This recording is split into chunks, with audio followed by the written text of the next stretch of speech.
The morning I had my stroke, I was reviewing investment portfolios worth millions. By evening, my son was calling me a burden while standing in the hallway of Portland General, not realizing the irony that 40% of his company's startup capital was sitting in the hospital bed he was so eager to walk away from. Life has a way of revealing people's true colors in the most unexpected ways. I never planned to use my wealth as leverage against my own child. But when Daniel looked me in the eyes and said, "Mom, we just don't have room for you in our lives right now," something inside me broke far worse than the blood vessels in my brain. Before we jump back in, tell us where you're tuning in from. And if this story touches you, make sure you're subscribed, because tomorrow I've saved something extra special for you. I always thought of myself as a relatively successful woman. Not extraordinary by any means, but comfortable and accomplished in my own right. For 30 years, I worked as a financial consultant, helping others build wealth while quietly accumulating my own. I wasn't born into money, far from it. My parents were school teachers who valued education above everything else. They scraped together enough to send me to college, and I promised myself I would never take their sacrifice for granted. I met James Mitchell during my sophomore year at Northwestern. He was studying engineering while I pursued finance.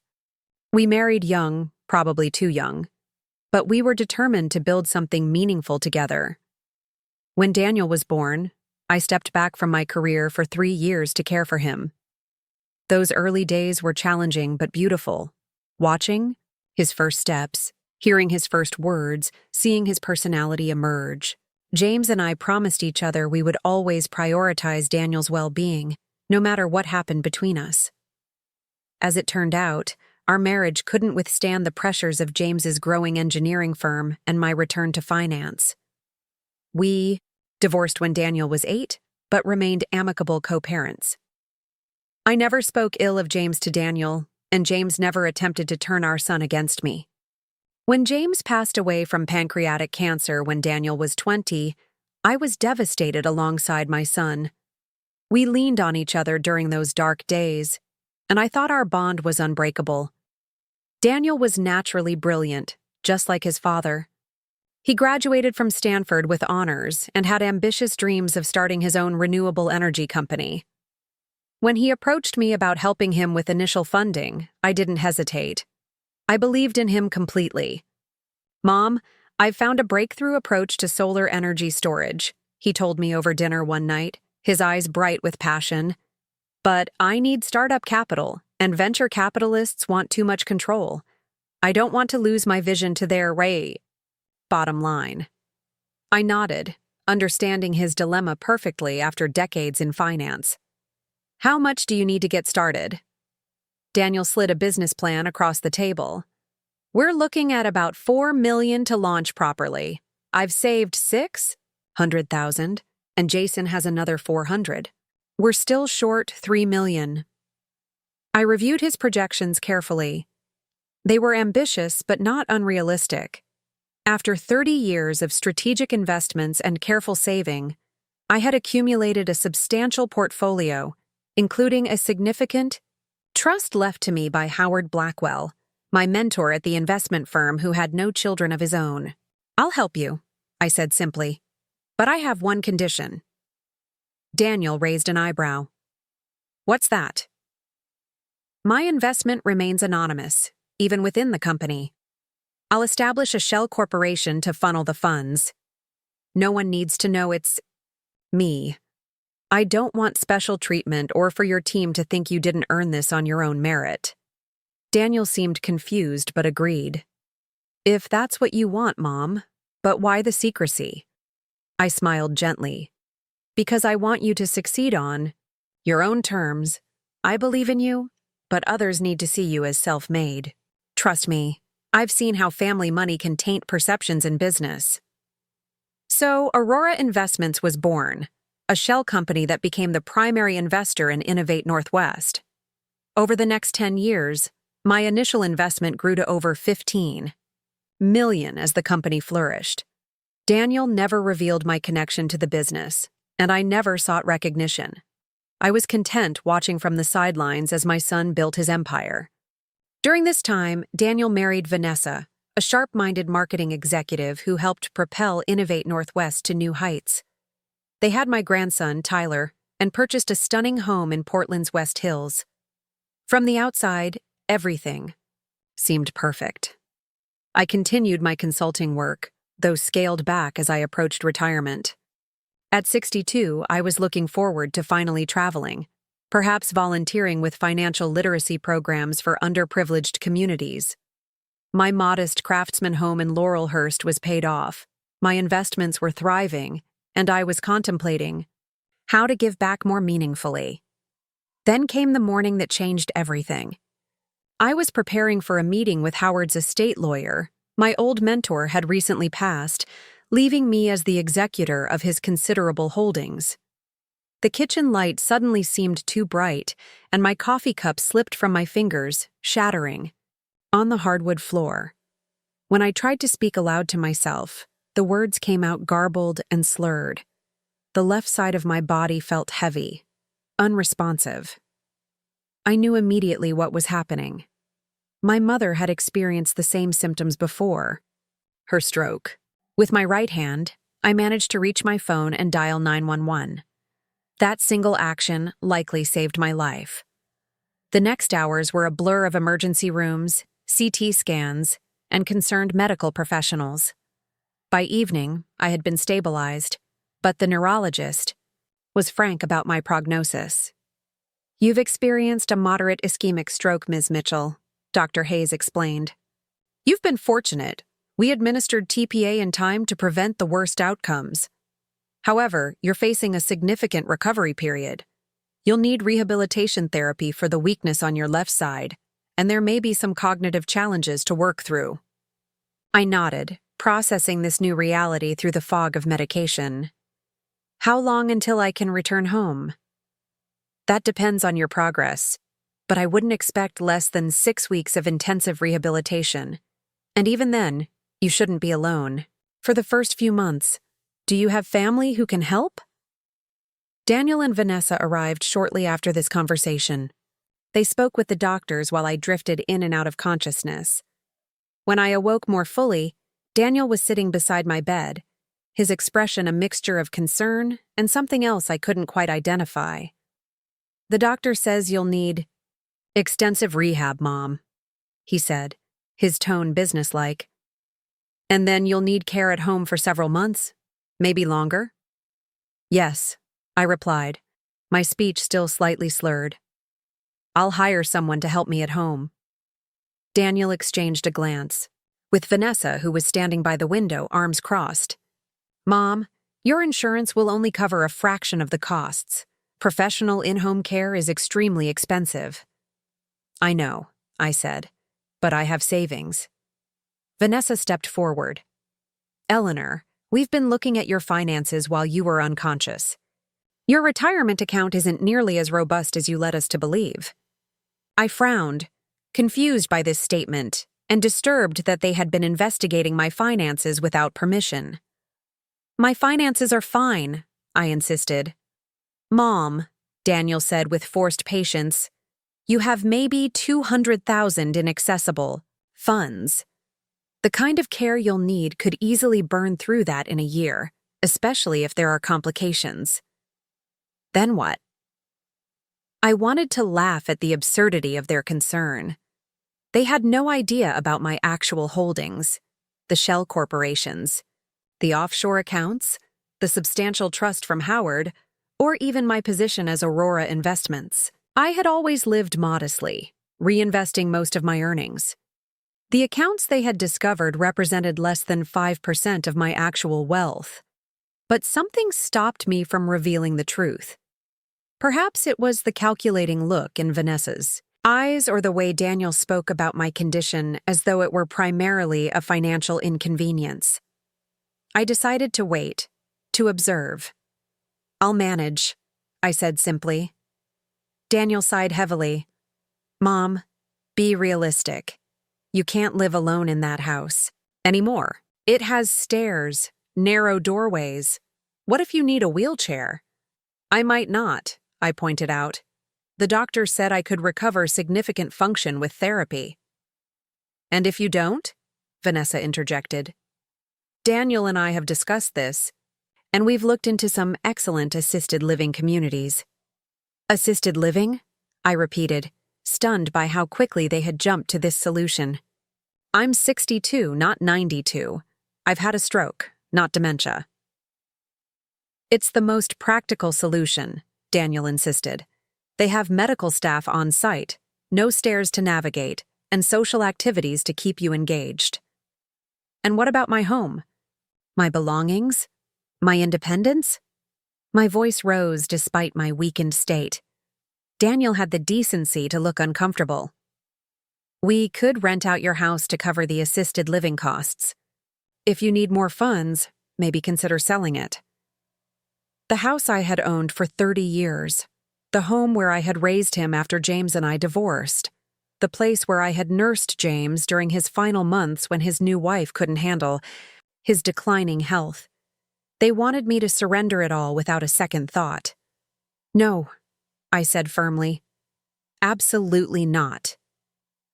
Vanessa's expression hardened. Eleanor, you're not thinking clearly right now. The stroke has affected your judgment. Preparing and narrating this story took us a lot of time, so if you are enjoying it, subscribe to our channel. It means a lot to us. Now back to the story. My judgment is perfectly intact, I replied coldly. And so is my authority over my own life decisions.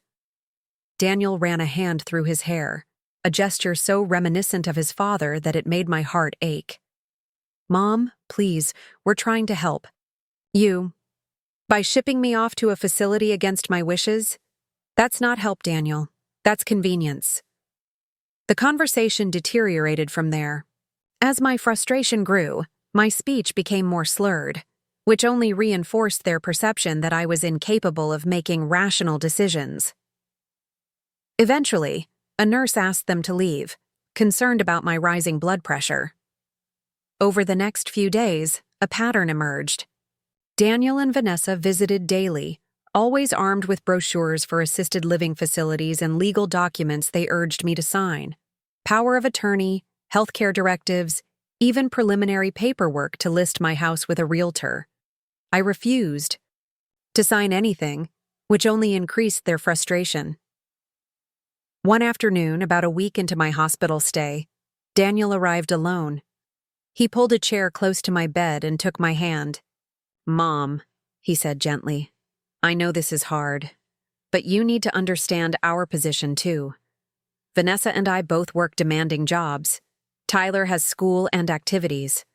Our house isn't set up for someone with mobility issues. We'd need to renovate extensively to accommodate you. I'm not asking to move in with you, I clarified. I just want to return to my own home with appropriate support. Daniel's expression shifted, a flash of irritation breaking through his carefully constructed patience. And who's going to provide that support? Who's going to be there when you fall trying to reach something? Who's going to drive you to doctors? Appointments 3 times a week? Who's going to manage your medications? There are services. Services cost money, Mom. Money you don't have. His voice rose sharply. I'm trying to be practical here. Our company is at a critical growth stage. I can't step back to become your caretaker. Vanessa's launching a major campaign. We don't have room in our lives for this kind of disruption right now. His words hit me like a physical blow. Disruption, I repeated, my voice barely audible. Is that what I am now? A disruption? Daniel seemed to realize he'd crossed a line. He backpedaled quickly. That's not what I meant. We have so many obligations already, and this is so unexpected. Life often is, I replied softly. When you came to me needing $3 million to start your company, that was unexpected too. But I didn't call you a disruption. Then did I? He had the grace to look ashamed, but only momentarily. That was different, and I paid you back. I almost laughed. He had paid me back with minimal interest, completely unaware that his company's major investor, Aurora Investments, was actually me, and that my total stake in his company now exceeded $15 million. You know what hurts the most? Daniel, I said, my voice steadier than I expected. It's not that you don't want to care for me. I never expected that. It's that you're so quick to discard me, to erase my independence, to treat me as a burden rather than your mother, who has supported you throughout your entire life. Daniel's face flushed. That's not fair. We're trying to find a solution. No, I interrupted. You're trying to find the solution that causes you the least inconvenience, regardless of what I want. The conversation ended in a stalemate. Daniel left frustrated, and I remained resolute. That night, lying alone in my hospital room, I made a decision. I would not reveal my financial status yet. I wanted to see how far they would go, how much they truly valued me beyond my usefulness or convenience to their lives. The next day, I was transferred to Pinewood Rehabilitation Center to begin intensive therapy. The facility was pleasant enough, clean, well-staffed, with large windows overlooking a forested area. My physical therapist, Carlos, was demanding but encouraging. My speech therapist, Diane, celebrated every small improvement. Slowly, I began to reclaim control of my body and voice. Daniel and Vanessa visited less frequently now that I was settled. When they did come, they always brought more brochures, more pressure. 2 weeks into my rehabilitation, during one such visit, Daniel delivered the ultimatum that would change our relationship forever. "Mom, we've found a perfect solution," he announced, placing a glossy brochure on my lap. Evergreen Senior Living has an immediate opening. They provide all levels of care, from independent living to full nursing support. We've already put down a deposit to hold the space. I looked at the brochure, a luxury facility certainly, but still an institution. "And my house?" I asked, already knowing the answer. Vanessa stepped forward. "We've spoken with a realtor. Given the current market, they believe we could sell quickly, especially in Laurelhurst. The proceeds would fund several years at Evergreen." "You've listed my house without my permission?" I was incredulous. "Not officially," Daniel clarified. "But we wanted to be prepared. Mom, be reasonable. You can't go back there." "According to whom?" "My doctors are pleased with my progress. I'm regaining strength in my left side. My speech is nearly normal again." "But you're not the same," Daniel insisted. "And you might never be. What happens if you have another stroke? What if next time you can't reach the phone?" I looked at my son, really looked at him. The boy I had raised, the man I had supported, the CEO I had funded. And I saw nothing of that little boy who used to crawl into my lap with skinned knees seeking comfort. Instead, I saw a man consumed by his own convenience, viewing his mother as a liability to be managed rather than a person, to be respected. "Get out," I said quietly. "Mom?" "Get out, Daniel. You too, Vanessa. I'm not signing anything. I'm not selling my house. And I'm certainly not moving into Evergreen or any other facility against my wishes." Daniel's expression darkened. "You're being irrational. The stroke has affected your judgment more than you realize." "My neurologist disagrees," I replied coolly. "In fact, Dr. Patel has confirmed that my cognitive function is excellent. I'm fully capable of making my own decisions. But not physically. Capable of living independently," Vanessa argued. "That's not for you to determine," I said firmly. "Now please leave. I'm tired and I have therapy in an hour." Daniel stood, frustration radiating from him. "Fine. Be stubborn. But when your money runs out and you have nowhere to go, don't come crying to us. We tried to help you." As they reached the door, he turned back, his expression cold. "You've become a burden, Mom. Not just financially, but emotionally. We have our own lives to live. We can't put everything on hold because you refuse to accept reality." And with those words, he left, Vanessa close behind him. I sat in silence for several minutes, allowing the pain of his statement to wash over me, a burden. After everything I had sacrificed, everything I had given, a burden. That evening, I called Raymond Chen, my personal attorney. "Raymond," I said when he answered, "I need you to come to Pinewood tomorrow. There are several matters we need to discuss urgently." "Of course, Eleanor. Is everything all right?" "No," I replied honestly. "But it will be. I'm making some changes." Raymond arrived the next morning, briefcase in hand, concern evident on his face. I laid out everything that had transpired and what I wanted to do next. "Are you certain about this?" he asked after I finished explaining. "These are significant changes." "I've never been more certain," I assured him. "Daniel has shown me exactly where I stand in his priorities. It's time I showed him where he stands in mine." Raymond nodded and began drafting the necessary documents. By the end of our meeting, my plan was in motion. Aurora Investments would soon make its true identity known, and Daniel would discover exactly who held the purse strings to his company's future. But first, I had my own future to secure. I spent the next 4 weeks throwing myself into rehabilitation with renewed determination. I worked with Carlos until my muscles screamed, practiced speech exercises with Diane until I could recite poetry, without a single slur, and consulted with occupational therapists about modifications that would allow me to safely return home. Daniel and Vanessa didn't visit again. They called occasionally, leaving terse messages about the continuing opportunity at Evergreen and the potential buyers interested in my house. I didn't return their calls. Instead, I focused on healing, on reclaiming my independence, and on preparing for the confrontation that was inevitably coming. The day before my scheduled release from Pinewood, I received an unexpected visitor. Grace Wilson, my neighbor of 15 years, arrived with a bouquet of fresh flowers and a determined expression. "Eleanor Mitchell," she said, placing the flowers on my bedside table and fixing me with a stern look. "Why didn't you tell me you were here? I had to hear it from the McGraths 3 doors down." I smiled, genuinely happy to see her familiar. "Hiao, I didn't want to trouble anyone, Grace."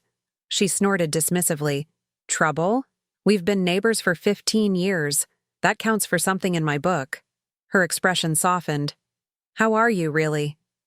For the first time since my stroke, I found myself telling someone the whole truth about my condition, my recovery, and Daniel's betrayal.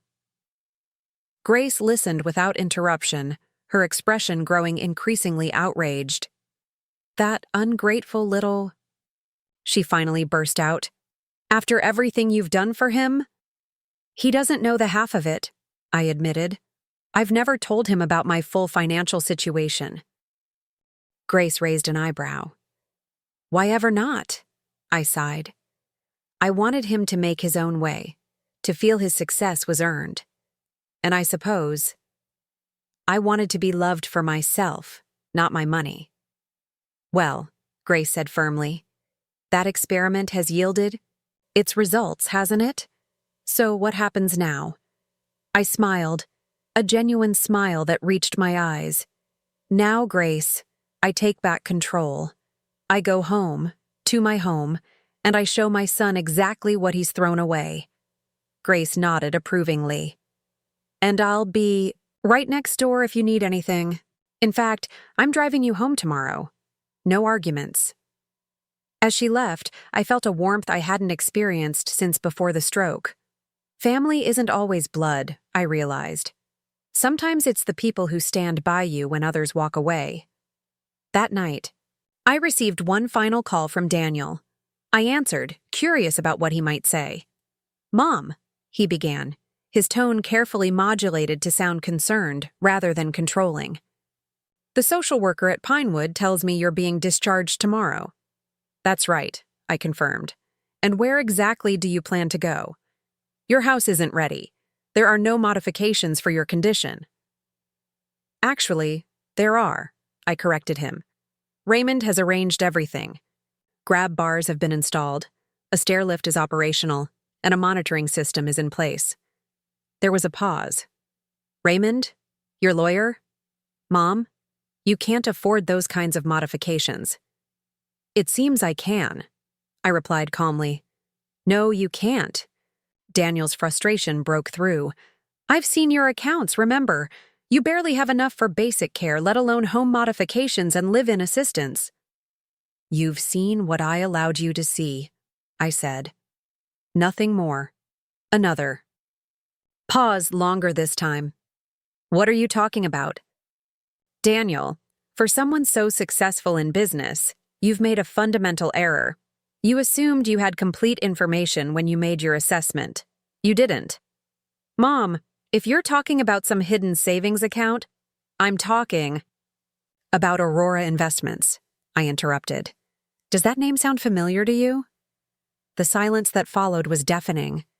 Aurora Investments, his company's primary backer, the entity that owned 40% of Innovate Northwest, the investor that had recently been pushing for a board seat. What about Aurora?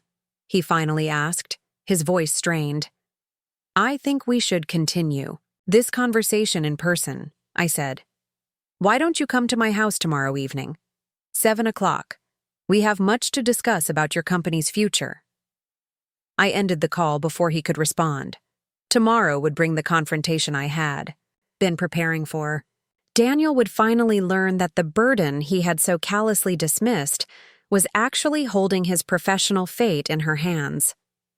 As I settled back against my pillows, I felt no triumph, only a profound sadness mingled with resolve. I hadn't raised my son to be this person, calculating, cold, willing to discard family when they became inconvenient. Somewhere along the way, he had lost sight of the values I thought I had instilled in him. But perhaps it wasn't too late for him to learn one final lesson from his mother. A lesson about consequences, about respect, and about the true meaning of family. The morning of my discharge from Pinewood arrived with surprising clarity. Outside, my window autumn leaves danced in the breeze against a brilliant blue sky. It felt symbolic somehow, nature shedding its old layers to prepare for renewal. I was doing the same, in my own way. My physical therapist, Carlos, came in for a final assessment, smiling as I demonstrated my improved mobility. You've made remarkable progress, Eleanor, he said, making notes in my chart. Most patients take months to achieve what you've accomplished in weeks. I've had strong motivation, I replied, thinking of the confrontation awaiting me. Dr. Patel arrived next for my final neurological evaluation. She checked my reflexes, tested my cognitive function, and reviewed my medication schedule. Your recovery has been exceptional, she confirmed. But remember, you're still healing. Don't overexert yourself in these first few weeks at home. I nodded, accepting the discharge papers and prescription refills she handed me. I understand my limitations, doctor, but I also understand my capabilities. She smiled knowingly. Just as important. Now, I want to see you back here in 2 weeks for a follow-up. Your outpatient therapy schedule is already arranged, 3 days a week to start. As Dr. Patel left, Grace arrived, bringing with her a sense of normalcy I hadn't experienced since before the stroke. She bustled in with a canvas tote bag over her arm, her silver-streaked hair pulled back in its usual practical ponytail. Ready to break out of this joint? She asked cheerfully, setting the bag on my bed. I brought you some real clothes. Nothing against those glamorous hospital gowns, but I thought you might prefer something with, an actual back to it. I laughed. My first genuine laugh in weeks. Grace Wilson, you're a godsend.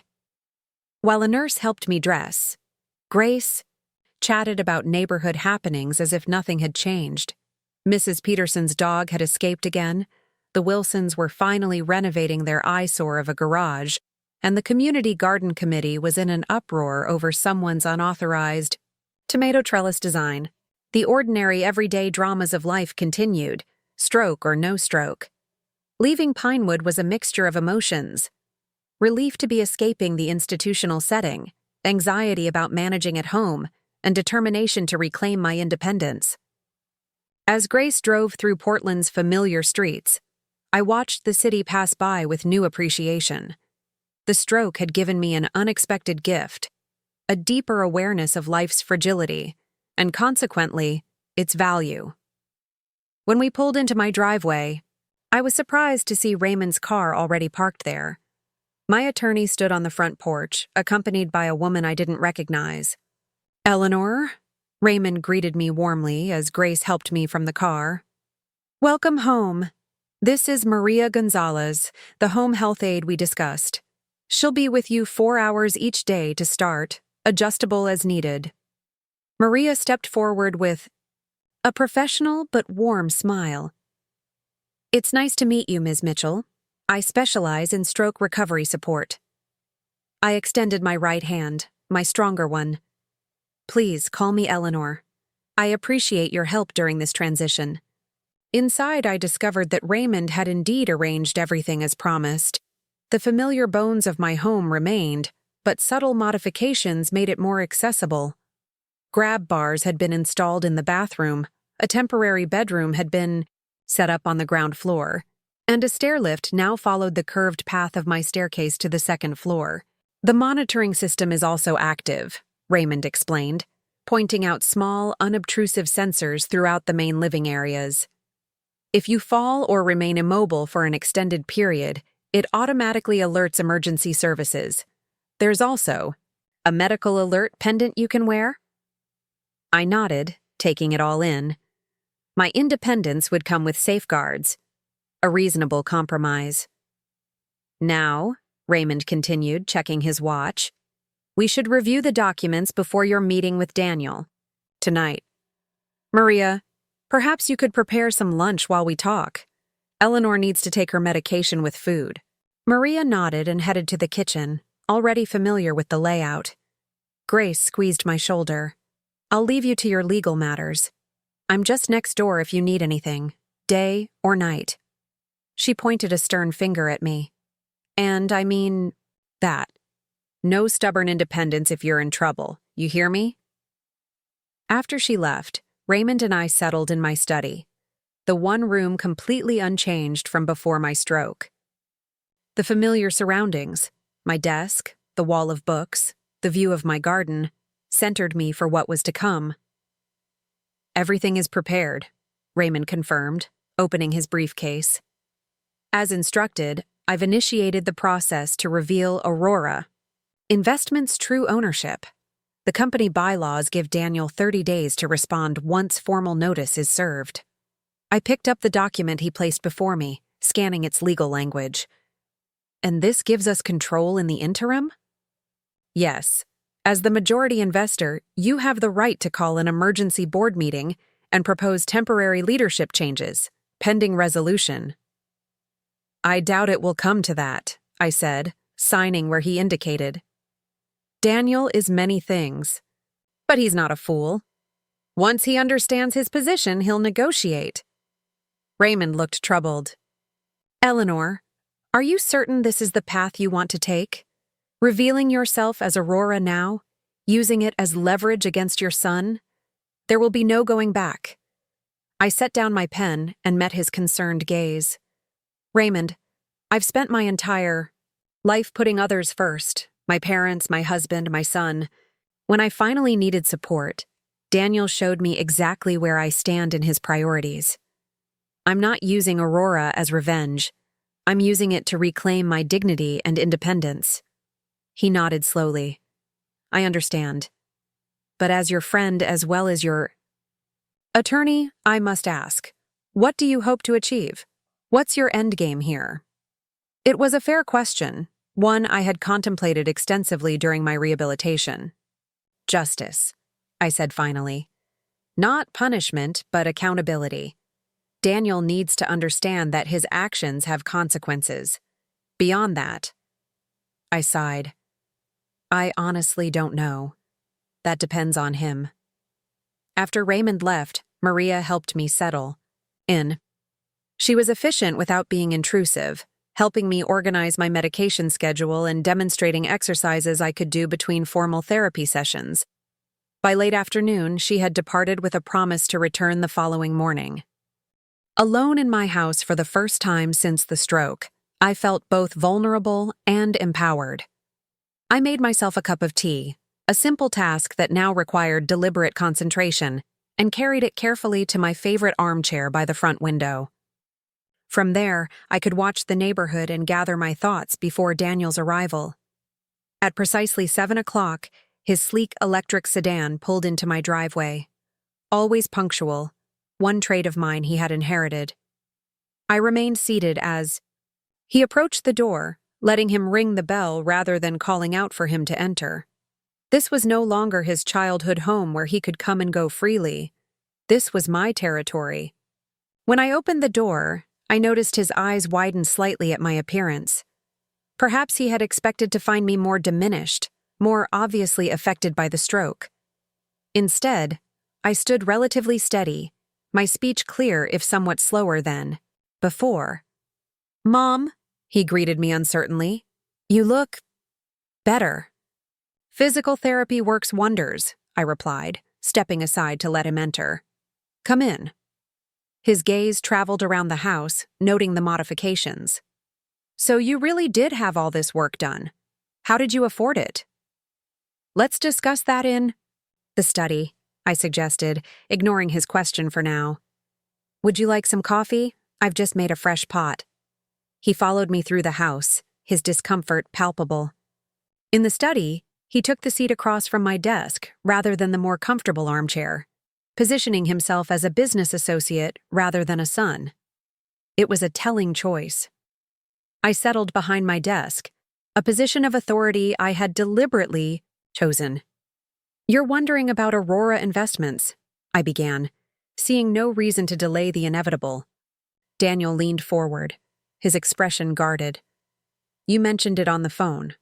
What about it?" "Aurora Investments," I said clearly, "is me." He blinked, confusion crossing his features. "What do you mean, is you?" "I mean exactly that. I am Aurora Investments, the shell corporation that provided your initial capital, that owns 40% of Innovate Northwest, that has been pushing for a board seat for the past 6 months. That's all me."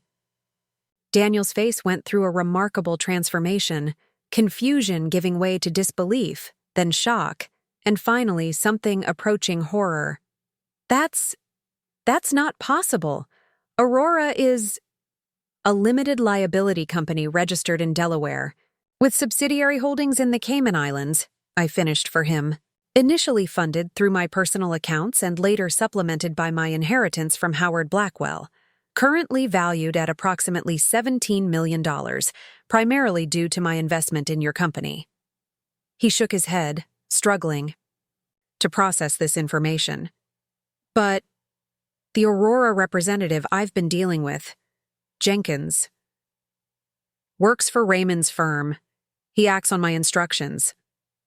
I opened my desk drawer and removed a folder, sliding it across to him. "Here's all the documentation you need to verify what I'm telling you. Articles of incorporation, transfer records, investment agreements, all bearing my signature as the beneficial owner." Daniel opened the folder with trembling hands, scanning the documents inside. I watched as the reality of his situation dawned on him. His mother, the burden he had been so eager to discard, controlled nearly half of his company. "Why?" he finally asked, looking up with bewildered eyes. "Why the secrecy? Why not just tell me you were investing in my company?" "I explained my reasoning when you first approached me for funding. I wanted you to succeed on your own merits, without employees or competitors thinking you had an unfair advantage through family connections. I wanted you to feel the accomplishment was truly yours." I paused, letting my next words land with appropriate weight. "And I wanted to be valued as your mother, not your bankroll." Daniel flushed, the implications of his recent behavior clearly. striking home. This is why you never seemed concerned about money, why you lived so modestly despite your career. I've always believed in living below my means and investing the difference, I confirmed. A principle I thought I had passed on to you. Apparently, I was mistaken. He set the folder down, his expression hardening. So what now? Is this some kind of threat? Blackmail? Be nice to Mom or she'll pull her investment? His defensive anger didn't surprise me, but it still stung. No, Daniel. This is simply me being transparent about my position, something you apparently value, given how quick you were to make decisions about my house and my care without my input. That was different. You had a stroke. We were concerned about your welfare. Were you? I asked quietly. Or were you concerned about the inconvenience I represented? Because from where I was lying, in a hospital bed, mind you, it seemed very much like the latter. Daniel stood abruptly, pacing the small confines of the study. This isn't fair. You're taking one difficult moment, one emotional conversation, and using it to what? I interrupted. To protect myself? To ensure I maintain control over my own life? To prevent my son from selling my home out from under me and committing me to an institution against my wishes? My voice remained level, but I could feel heat rising in my cheeks. What exactly am I doing that's so unfair, Daniel? He stopped, pacing, his back to me as he stared out the window into the gathering dusk. When he spoke again, his voice was quieter. You could have just told me you had money. You didn't need to deceive me like this. Would it have made a difference? I asked. If you had known about my wealth, would you still have called me a burden? Would you still have decided my house needed to be sold without consulting me? Would you still have made unilateral decisions about my future without respecting my wishes? Daniel turned to face me, his expression conflicted. I was trying to make practical decisions during a crisis. Maybe I was heavy-handed, but my intentions were good. Your intentions, I said carefully, included shipping me off to Evergreen, because you and Vanessa don't have room in your lives for this kind of disruption right now. Those were your exact words, Daniel. Don't pretend this was about my welfare. He had the grace to look ashamed, but his defensiveness quickly reasserted itself. So this is revenge, then? You're going to use your position as Aurora to punish me? I shook my head, disappointed that he still didn't understand. No, Daniel. This is a boundary. For the first time in our relationship, I'm prioritizing my needs over your convenience. I'm demonstrating that I won't be dismissed or devalued, even by my own son. What exactly do you want? He asked warily. I leaned back in my chair, feeling suddenly tired. The day had been long, and my still recovering body was protesting the emotional strain. Right now, I want 3 things. First, I want your word that you will make no further attempts to interfere with my living arrangements or healthcare decisions without my explicit consent. He nodded reluctantly. Fine, it's your life. Second, I want you to explain to Vanessa and anyone else you've involved that I am fully capable of managing my own affairs and will be recovering in my own home, on my own terms. Another nod, more grudging this time. And the third? I met his gaze steadily. I want you to think very carefully about what kind of relationship you want with me going forward. Not with Aurora Investments. With me? Your mother? Because that relationship needs to be rebuilt on a foundation of mutual respect, not convenience or financial benefit. Daniel looked genuinely surprised. You still want a relationship with me? After everything? You're my son, I said simply. That hasn't changed, despite recent events. But how we relate to each other needs to change fundamentally. He sank back into his chair, the defensive anger draining from his posture. For a moment, I caught a glimpse of the thoughtful boy he had once been, The one who would sit at this very desk puzzling through homework problems, determined to find solutions on his own. "What about Aurora?" he finally asked. "What are your plans there?" "That depends largely on you," I answered honestly. "As things stand, I've instructed Raymond to proceed with formalizing Aurora's board seat. I intend to attend quarterly meetings and have input on major strategic decisions, as any significant investor would expect. Beyond that, I have no plans to interfere with day-to-day operations. And if I object, then we enter a more complicated phase of our professional relationship," I said carefully. "One that might involve shareholder resolutions, proxy battles, and other mechanisms I would prefer to avoid. It would be unpleasant for everyone involved, particularly given that Aurora's position would likely be supported by other investors. Once the facts were known." Daniel winced. "You've thought this through." "I've had considerable time to contemplate my options," I replied mildly. "Rehabilitation involves many hours of mundane exercises. It leaves the mind free to problem solve." A heavy silence fell between us. Outside, streetlights flickered on as daylight faded. I could almost see Daniel processing everything, calculating angles, considering outcomes, the businessman's approach to a personal crisis. "I need time to think," he finally said. "This is a lot to absorb." I nodded. "Take whatever time you need. My position won't change." He rose to leave, pausing at the study door. "For what it's worth, I'm sorry for what I said at the hospital, about you being a burden. I was stressed and frustrated, but that's no excuse. It was cruel, and I regret it." It wasn't quite the heartfelt apology I might have hoped for, but it was a start. "Thank you for saying that," I acknowledged. "I hope in time you'll understand why it hurt so deeply." After Daniel left, I remained in my study for a long while, processing the confrontation. It had gone largely as expected: initial shock, defensive anger, reluctant acceptance.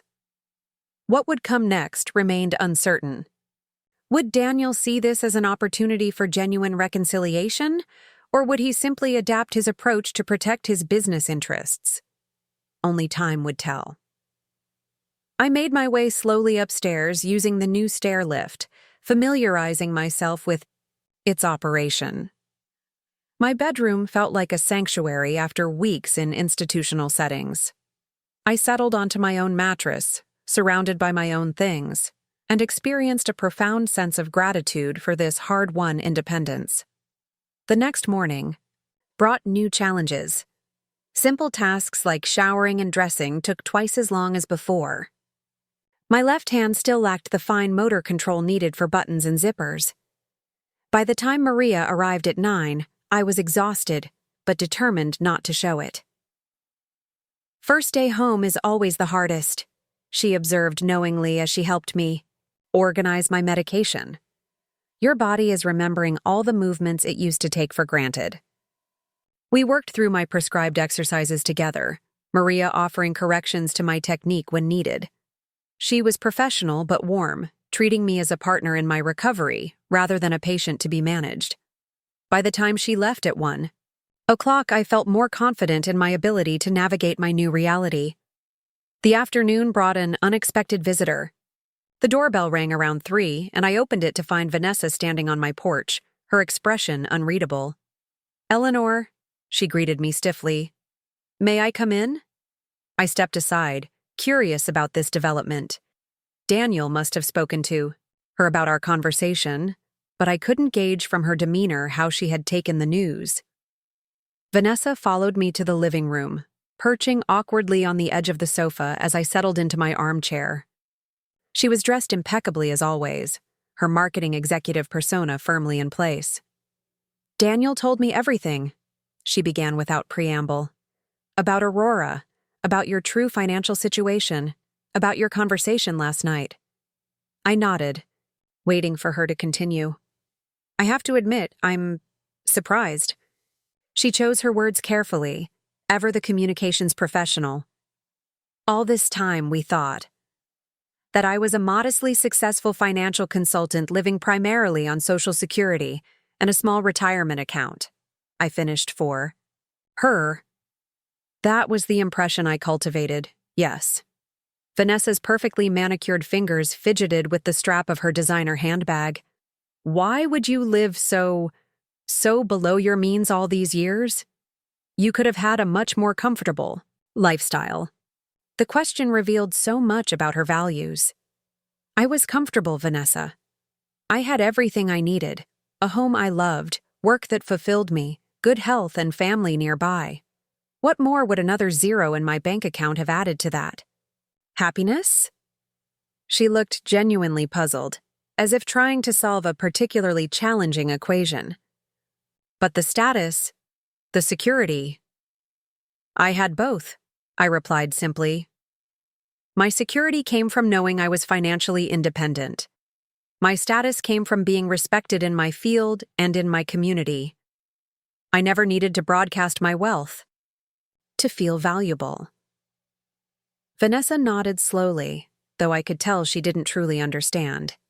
In her world, worth was measured by visible markers of success. The house in West Hills, the luxury car, the exclusive private school for Tyler. The SAS concept of quiet wealth, of deliberate understatement, was foreign to her. So what happens now? She asked finally. With the company, I mean. Daniel was up all night worrying that you might take action. Aurora Investments will claim its board seat, as is its right, I replied. Beyond that, nothing changes, as long as the company continues to be well managed and profitable. Relief visibly washed over her. And between you and Daniel? Between us as a family? That was the more complicated question, wasn't it? That depends on whether we can build a relationship based on mutual respect rather than convenience or obligation. I won't be treated as a burden or an inconvenience, Vanessa. Not by my son, not by you, not by anyone. She had the grace to look uncomfortable. We were trying to help in our way. You thought selling my home and moving me to Evergreen against my wishes was helping, I interrupted gently. But real help involves respecting someone's autonomy and supporting their preferences, not imposing your solutions regardless of their desires. Vanessa fell silent, contemplating this perspective. Finally, she asked, Have you told Tyler? About Aurora? No. That's Daniel's decision as his father. About your stroke, she clarified. He's been asking why he hasn't seen his grandmother. Daniel told him you were traveling. I frowned at this new deception. Tyler is 12, not 2. He deserves the truth, presented in an age-appropriate way. Children are remarkably resilient when adults are honest with them. Vanessa looked away. Daniel thought it would upset him. Daniel thought it would be inconvenient, I corrected her. Having to explain illness and mortality to a child is uncomfortable. Answering difficult questions is uncomfortable. But protecting Tyler from reality doesn't serve him. It only serves adult discomfort. You sound like my mother, Vanessa muttered, then looked mortified. I didn't mean... It's all right, I assured her, surprised to find myself smiling. Sometimes mothers are right, even when their advice is unwelcome. A moment of unexpected understanding passed between us. For all our differences, Vanessa and I shared the experience of being daughters who occasionally chafed under maternal wisdom, only to later recognize its value. Would you like to see Tyler? She asked suddenly. He has soccer practice until 5, but we could come by afterward. If you're up to it, she added hastily. The offer surprised me. I'd like that very much, I said sincerely. After Vanessa left, I realized something had shifted. Not dramatically, but perceptibly. She had arrived guarded and left thoughtful.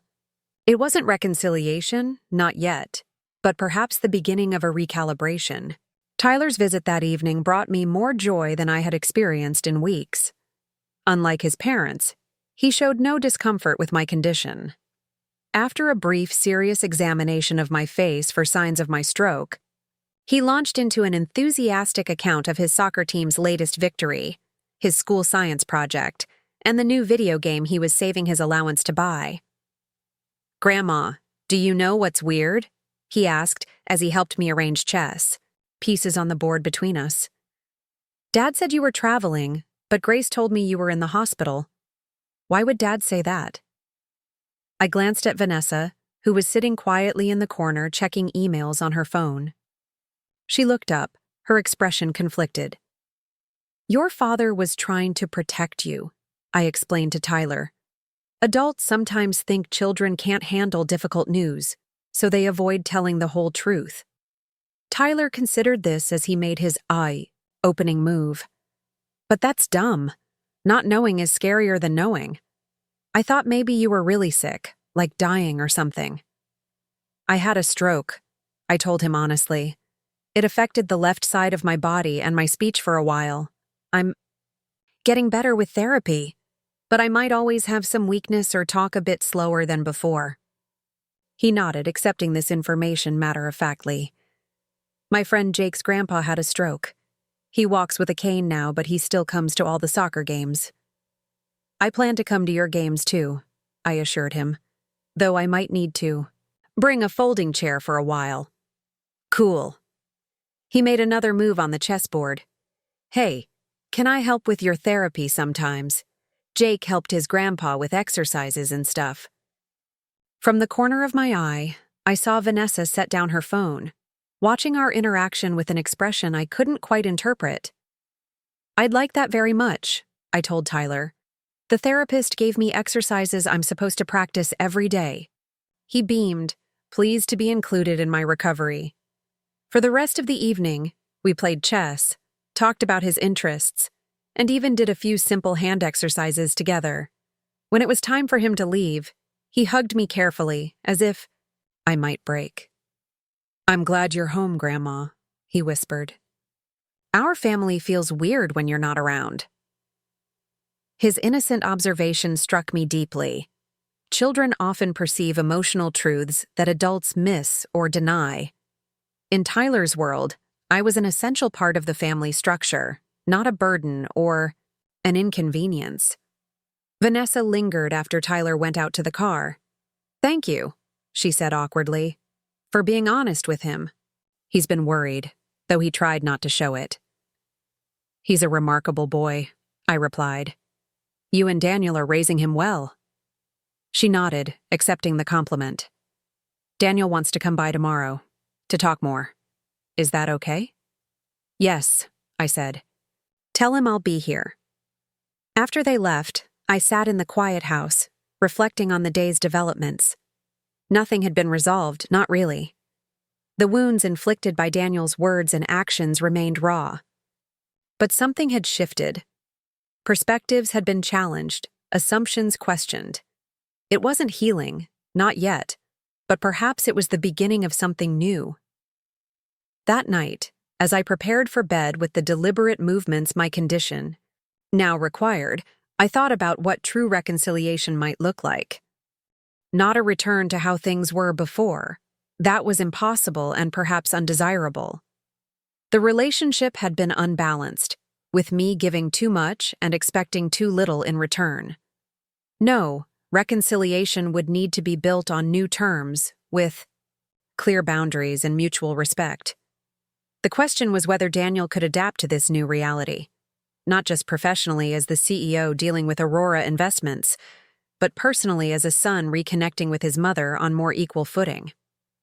His visit tomorrow would be the first indication of whether that was possible. As I drifted toward sleep, I found myself strangely at peace, despite the uncertainty.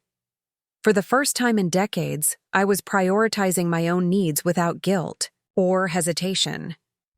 Whatever happened next, I would face it on my own terms, secure in my independence and clear about my worth.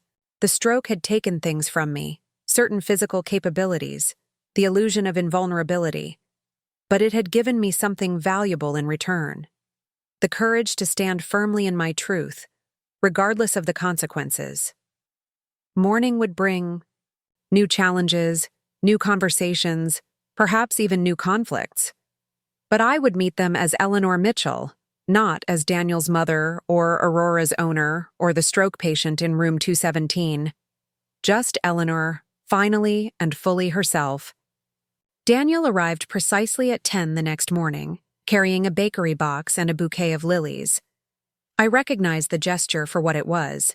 An olive branch, perhaps, or at least an acknowledgement that our relationship required some repair. I invited him into the kitchen, where the morning light made everything seem more approachable, less formal than the study where we'd had our confrontation. "I brought your favorites," he said, opening the box to reveal almond croissants. "And coffee, though I wasn't sure if you're still allowed caffeine with your medications." "1 cup.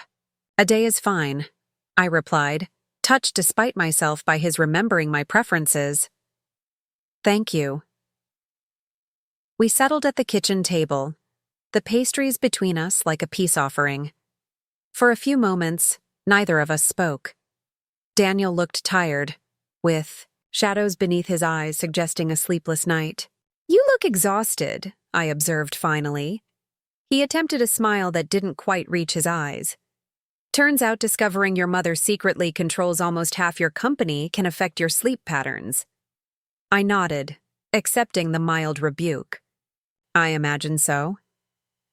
Daniel took a deep breath, squaring his shoulders slightly, a gesture I recognized from his childhood, something he did when steeling himself for a difficult conversation.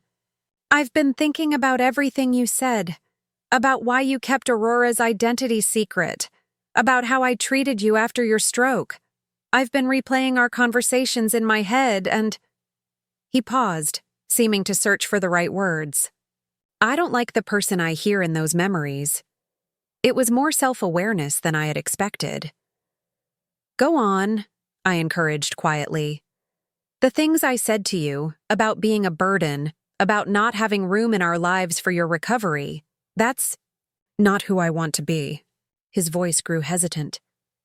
"But I'm not sure I would have recognized how wrong those words were if you hadn't forced me to confront them through Aurora." I considered this, taking a small sip of coffee. "Perhaps. But I didn't reveal Aurora to teach you a lesson, Daniel. I did it to protect myself." "I know," he acknowledged. "That's what makes it worse. The fact that you felt you needed protection from your own son." He looked down at his untouched croissant. "It's made me question everything, not just about our relationship, but about who I've become." There was genuine pain in his voice, and for a moment I glimpsed the sensitive boy he had once been, before ambition and Vanessa's family's expectations had reshaped him. But I reminded myself that momentary regret wasn't the same as lasting change. "What have you concluded?" I asked neutrally. Daniel met my gaze directly. "That I've lost perspective. That I've been measuring success in stock valuations and quarterly projections instead of human connections. That somewhere along the way I started viewing everything and everyone in terms of their utility or inconvenience to my goals." He swallowed hard, including my own mother. The admission hung in the air between us. I waited, giving him space to continue. "I'm not making excuses," he said after a moment. "But I want you to understand where I am coming from. Innovate Northwest is at a critical juncture. We're negotiating a major government contract that could triple our valuation. If we secure it, we'll be positioned to go public within 18 months. The stress has been intense." "I understand pressure, Daniel," I replied gently. "I built my career in finance during an era when women were barely tolerated in the industry. I raised you largely alone while working full-time. I managed your father's end-of-life care while still maintaining my client portfolio. Stress doesn't justify cruelty." He winced, but nodded. "You're right, and that's what it was. Cruelty. Wrapped in pragmatism and rationalization, but cruelty nonetheless." He pushed his coffee cup aside. "I keep thinking about what you said, about wanting me to think carefully about what kind of relationship we might have going forward. I've been asking myself the same question, and I realized something important. What's that? I don't want a relationship with Aurora Investments. I want a relationship with my mother. His voice cracked slightly on the last word. If that's still possible? The vulnerability in his expression reminded me powerfully of the little boy who'd come to me with skinned knees and broken toys, trusting that I could make things right. But we weren't in that simple parent-child dynamic anymore. Too much had happened. Too many harsh words had been spoken. It's possible, I said carefully, but it can't be the relationship we had before. That dynamic wasn't healthy for either of us. What would a healthy relationship look like to you? He asked, and I was struck by the genuine inquiry in his tone. I considered the question thoughtfully. One where my autonomy is respected, where my preferences matter, where I'm not expected to sacrifice endlessly without reciprocation, where I'm valued for who I am, not what I can provide. Daniel nodded slowly. And from my side? From your side? It would mean examining why you were so quick to discard me when I became inconvenient. It would mean recognizing that relationships aren't transactional. They're commitments that endure through difficulty. It would mean learning to give as generously as you've received. He absorbed this, his expression somber. That's fair. More than fair, given how I've behaved. He hesitated, then added, I've talked to Tyler, really talked to him, about your stroke, about how I handled it. He was disappointed in me. That surprised me. You discussed this with your son? Yes, after seeing how naturally he connected with you yesterday, how honest and supportive he was. Daniel shook his head ruefully. It made me realize I've been underestimating him, treating him like he needs to be sheltered from reality rather than guided through it. When I explained what had happened, how I'd suggested you move to assisted living against your wishes, he looked at me like I was a stranger. The pain in Daniel's voice was real, but so was the growth it represented. Children often have a clearer moral compass than adults, I observed. They haven't learned to rationalize selfishness yet. He asked me if I would send him away if he got sick. Daniel continued quietly. It was like a knife to the heart. I couldn't even answer him. I felt a surge of protectiveness toward Tyler, even as I recognized the valuable lesson he had taught. His father. What did you tell him? That I had made a terrible mistake. That sometimes adults get so caught up in solving problems that they forget to consider other people's feelings. That I was going to work very hard to make things right with you, if you'd let me. It was more self-reflection than I'd heard from Daniel in years. Perhaps the shock of discovering my role as Aurora had penetrated his defenses in a way that mere confrontation couldn't have. And what about Vanessa? I asked. Where does she stand in all this? Daniel sighed. She's processing. The financial implications of Aurora's identity have her attention, certainly. But I think your conversation with her yesterday affected her more than she's willing to admit. She mentioned something about perspectives and autonomy when we got home. I nodded, unsurprised. Vanessa was nothing if not adaptable. Whether that adaptation would extend to genuine empathy remained to be seen. So where do we go from here? Daniel asked, finally taking a bite of his croissant. Slowly, I replied. One step at a time. I'm still recovering physically, and our relationship needs similar rehabilitation, gradual strengthening, patience, occasional setbacks.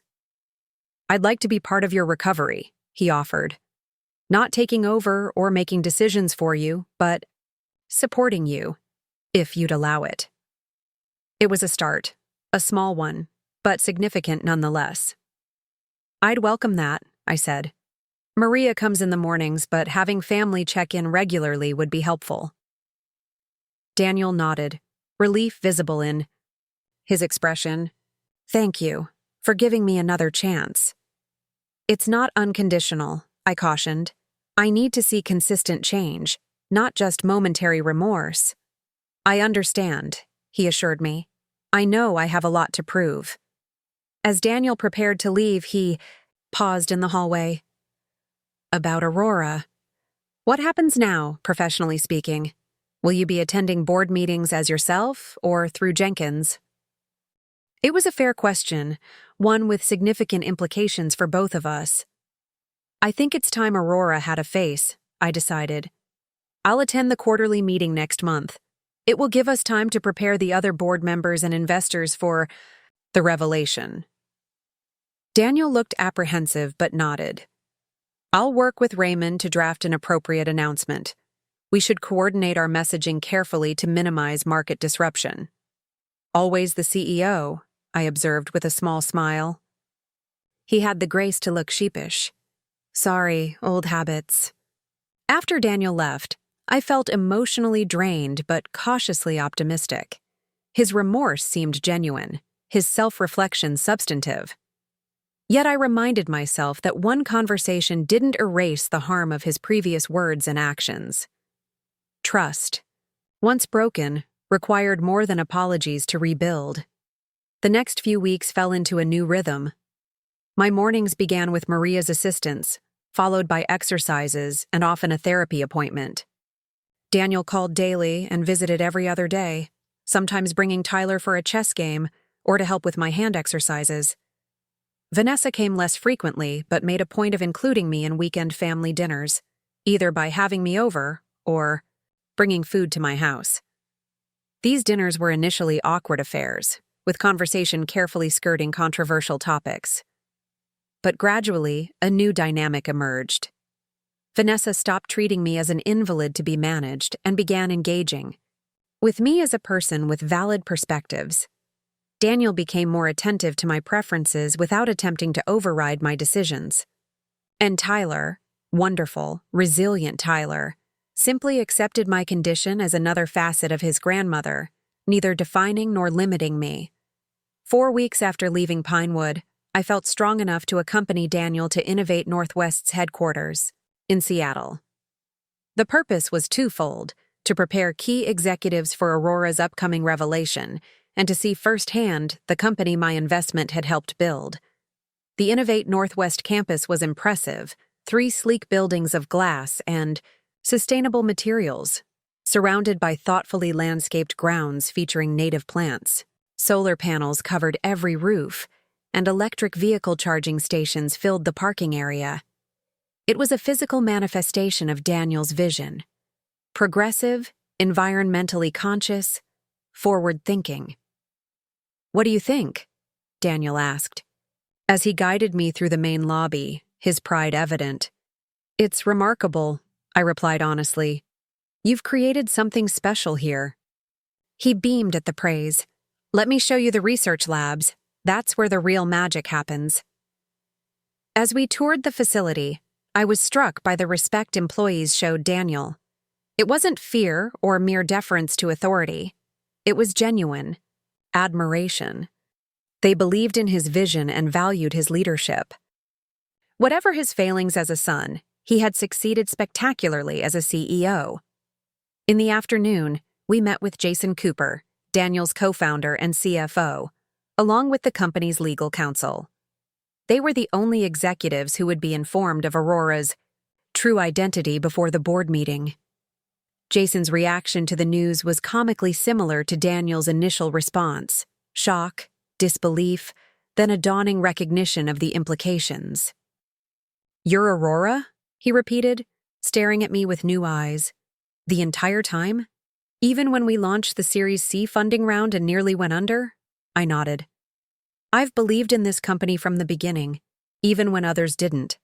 Jason shook his head in amazement.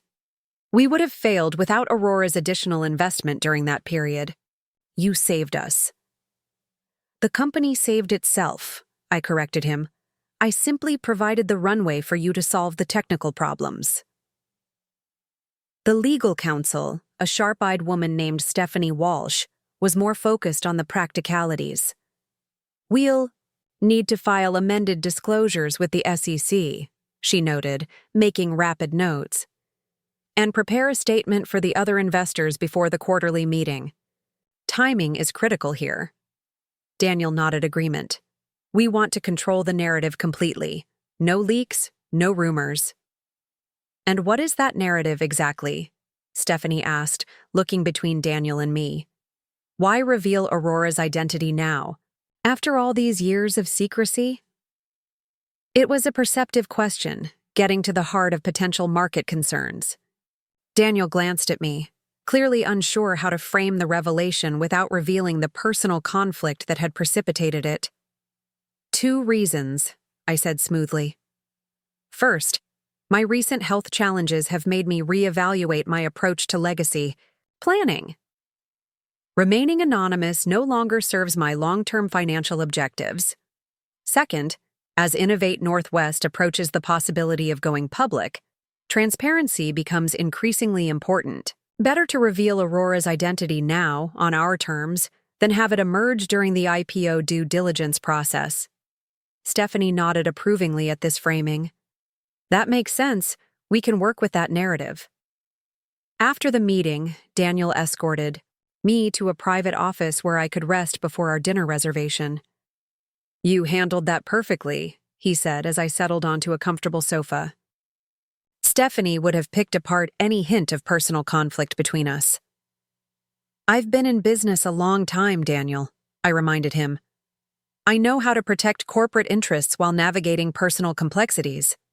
He nodded, looking thoughtful. It's strange.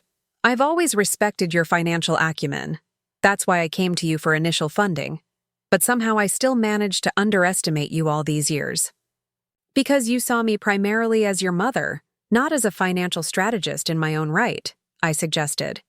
It's a common blindness children have toward their parents. They struggle to see them as complete human beings with identities beyond parenthood. Daniel considered this. You're right. Even knowing your professional background, I still thought of that as secondary to your role in my life. He smiled ruefully. Quite self-centered of me. It's natural, I assured him. But part of growing up is recognizing your parents as people with their own complex lives and identities. I'm learning that lesson rather late, he admitted.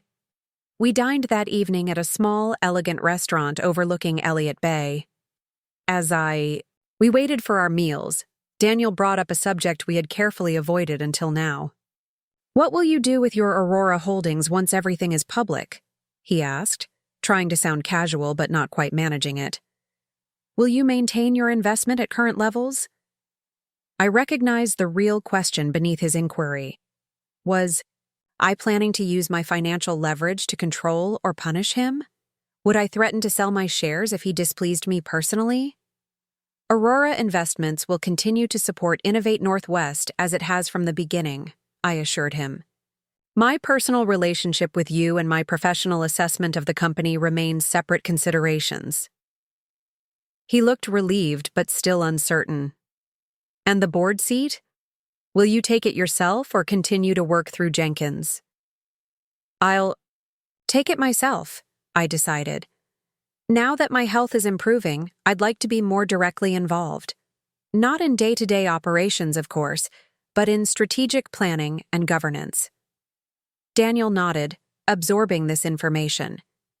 The other board members will be surprised, but I think ultimately supportive. Your financial background will be seen as an asset. Speaking of the board, I said, shifting to a related concern, have you considered how David Weiss might react to this revelation?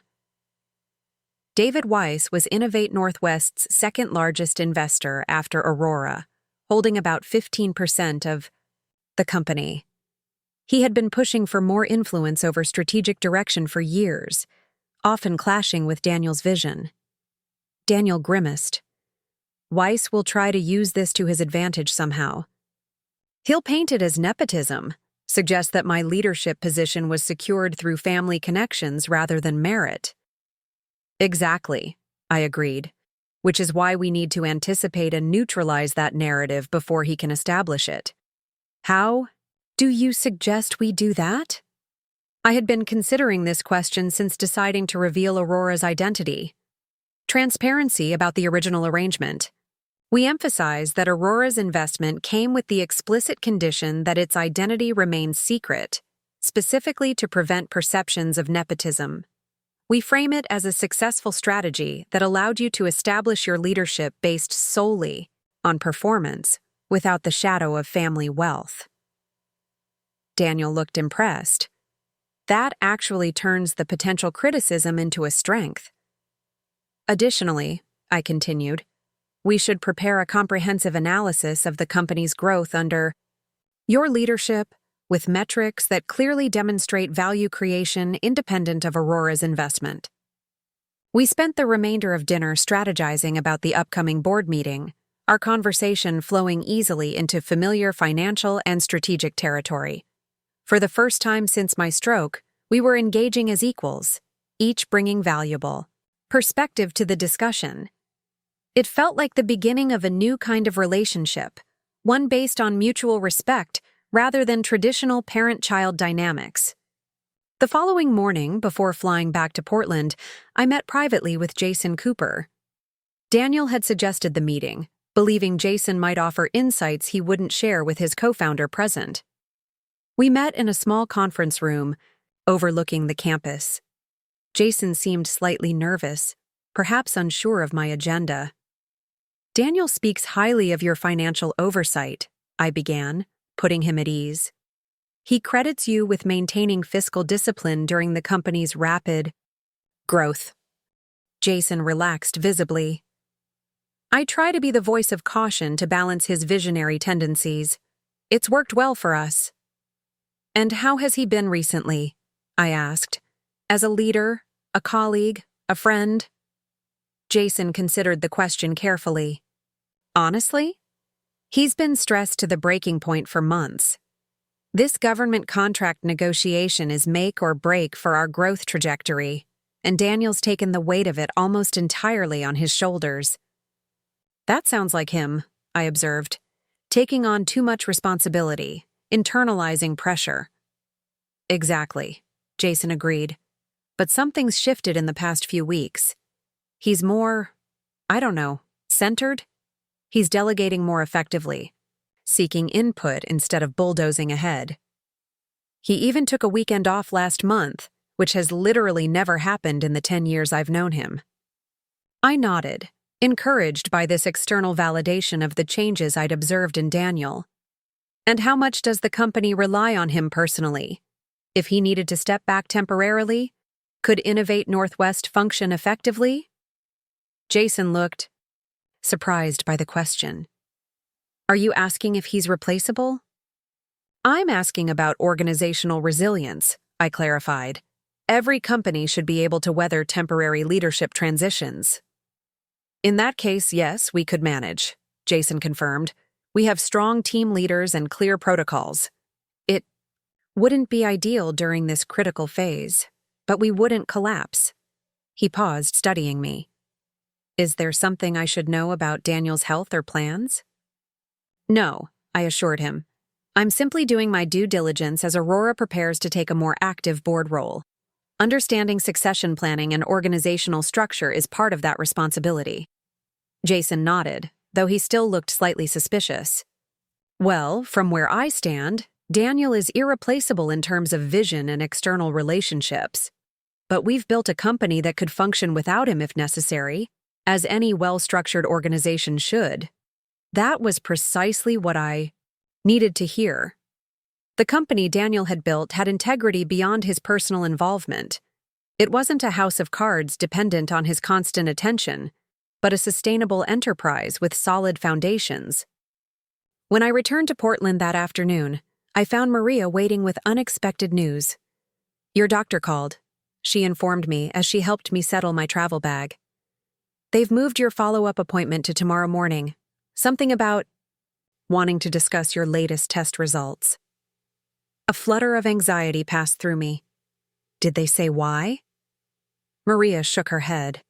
Only that Dr. Patel wants to see you promptly at 9. I spent an uneasy evening wondering about this sudden change. My recovery had been progressing well, better than expected, according to my therapists. But stroke recovery was notoriously unpredictable, with improvements and setbacks coming in waves rather than steady progression. The next morning, Daniel insisted on accompanying me to the appointment, despite my assurances that I could manage alone. "I want to be there," he said, firmly, "no matter what the news is." Dr. Patel greeted us with her usual calm efficiency, gesturing for us to take seats in her office rather than an examination room. That alone told me this wasn't a routine follow-up. "Ms. Mitchell," she began, opening a folder containing my test. "Results. I've been reviewing your latest scans and blood work. There's something we need to discuss." Daniel tensed beside me, but I kept my expression neutral. "Go on, doctor." "Your recovery from the stroke has been exceptional. You've regained nearly 80% function in your affected side, which is remarkable given the severity of the initial event." She paused, her expression growing more serious. "However, the blood tests show some concerning markers that weren't related to the stroke itself. We ran additional tests, and I'm afraid we've identified a separate issue." My stomach tightened.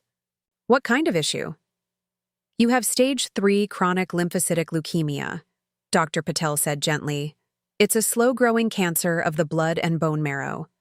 The symptoms can be subtle: fatigue, enlarged lymph nodes, night sweats, and are often attributed to other conditions or simply to aging. In your case, we likely wouldn't have caught it this early if not for the comprehensive testing after your stroke." The word cancer seemed to hover in the air, heavy and ominous. Beside me, Daniel had gone completely still. "What's the prognosis?" I asked, surprised by the steadiness of my own voice. "CLL is generally not curable, but it is highly treatable," Dr. Patel explained. "Many patients live for decades with proper management. Given your otherwise good health and the fact that you're relatively young for this diagnosis at 62, I'm optimistic about your prospects." "And the treatment?" Daniel asked, finding his voice at last. "We have several options," Dr. Patel replied, turning to a new page in her notes. "For someone at Ms. Mitchell's stage and with her specific markers, I would recommend a targeted therapy approach rather than traditional chemotherapy, at least initially. The side effects are generally less severe, and the response rates are excellent." She continued explaining treatment protocols, survival statistics, and management strategies, but I found my attention drifting.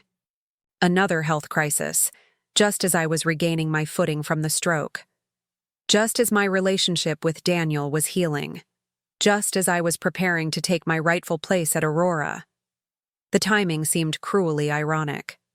"Mom?" Daniel's voice broke through my thoughts. "Dr. Patel asked if you have any questions." I refocused, meeting the doctor's concerned gaze. "How will this affect my stroke recovery?" "That's an excellent question," she acknowledged. "The treatments I'm recommending shouldn't significantly impede your rehabilitation. You may experience increased fatigue, which might require adjusting your therapy schedule, but we'll coordinate closely with your rehabilitation team to balance both conditions optimally." "And when would treatment begin?" I asked. "I'd like to start within the next 2 weeks, after we've completed a few more specialized tests to determine the exact molecular profile of your CLL. That will help us choose the most effective targeted therapy." As we left the office with a folder of information and follow-up appointments scheduled with an oncologist, I felt Daniel's steadying hand on my elbow. He hadn't spoken since we'd thanked Dr. Patel and left her office. "Are you all right?" I asked him once we were in the car. He looked at me incredulously. "Am I all right? You just received a cancer diagnosis and you're asking if I'm all right?" "You seem shocked," I observed. "Of course I'm shocked." His knuckles whitened on the steering wheel.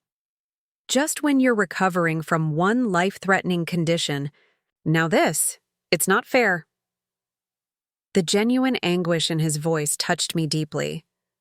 This wasn't the calculating CEO worried about a key investor's health. This was a son fearing for his mother's life. Life rarely distributes challenges fairly, I said gently.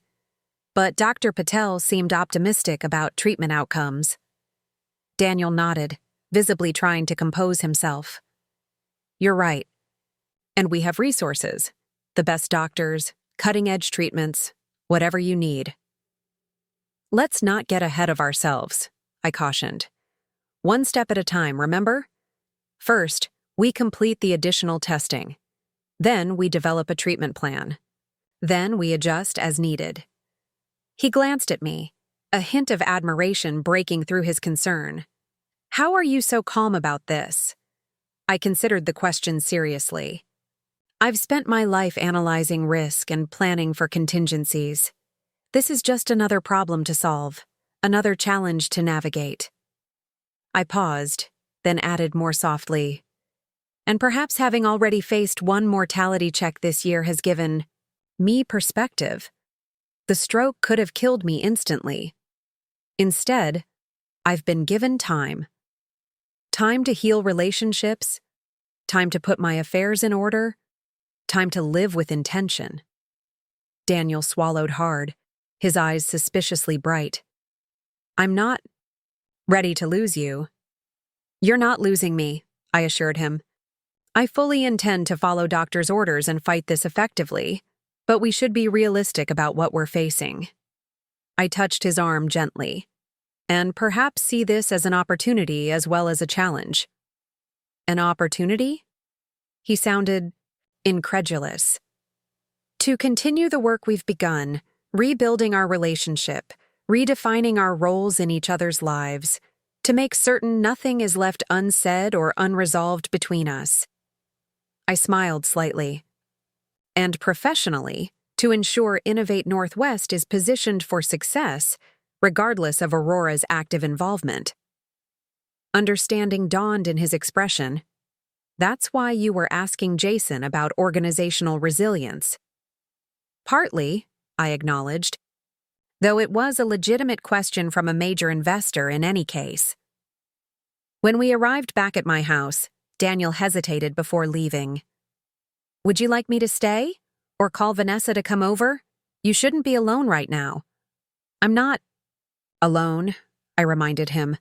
Maria will be here until 1, and Grace checks in regularly. But thank you for offering. He nodded, clearly reluctant to leave but respecting my preference. I'll call you tonight and we can discuss next steps. And Mom? His voice grew more serious. This changes nothing about Aurora's role in the company. Please don't worry about that. I appreciated the reassurance, though I knew the reality would be more complicated. A major investor with cancer would inevitably raise concerns among other shareholders, especially as we approached a potential IPO. But those were problems for another day. After Daniel left, I sat in my garden, allowing myself to fully process the morning's news. The irony wasn't lost on me. Just as I had reasserted my independence, my body had betrayed me with another reminder of human fragility.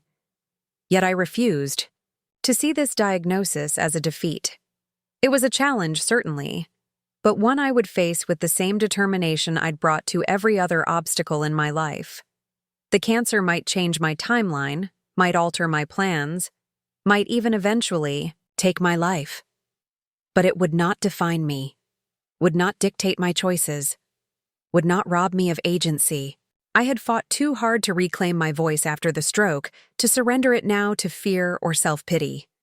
As the afternoon sun warmed my face, I made a decision. I would proceed exactly as planned with the Aurora Revelation and board meeting. I would begin treatment as recommended, adjusting my schedule as needed but not withdrawing from life. And I would continue rebuilding my relationship with Daniel and his family, knowing that connection was more important now than ever. Whatever time I had left, months, years, decades, would be lived on my terms, with clarity about what truly mattered. The stroke had begun that lesson. Perhaps the cancer was meant to complete it. The week leading up to the Innovate Northwest board meeting was a blur of medical appointments and strategic planning. My new oncologist, Dr. Levine, confirmed Dr. Patel's assessment and recommended a targeted therapy drug that had shown promising results in patients with my specific genetic markers. We scheduled treatment to begin 3 days after the board meeting, giving me time to handle the professional matters before focusing on the medical ones. Raymond and Daniel worked tirelessly to prepare the necessary documentation and messaging strategy for the Aurora revelation. We held several preparatory sessions at my house, fine-tuning our approach for every possible scenario and stakeholder reaction. Through it all, I was struck by Daniel's attentiveness, not just to the business implications, but to my energy levels and comfort. He insisted on taking breaks when he noticed my fatigue, brought healthy meals developed with input from my new nutritionist, and never once suggested postponing the board meeting despite my dual health challenges. "Are you sure you're up to this?" he asked the evening before we were due to fly to Seattle.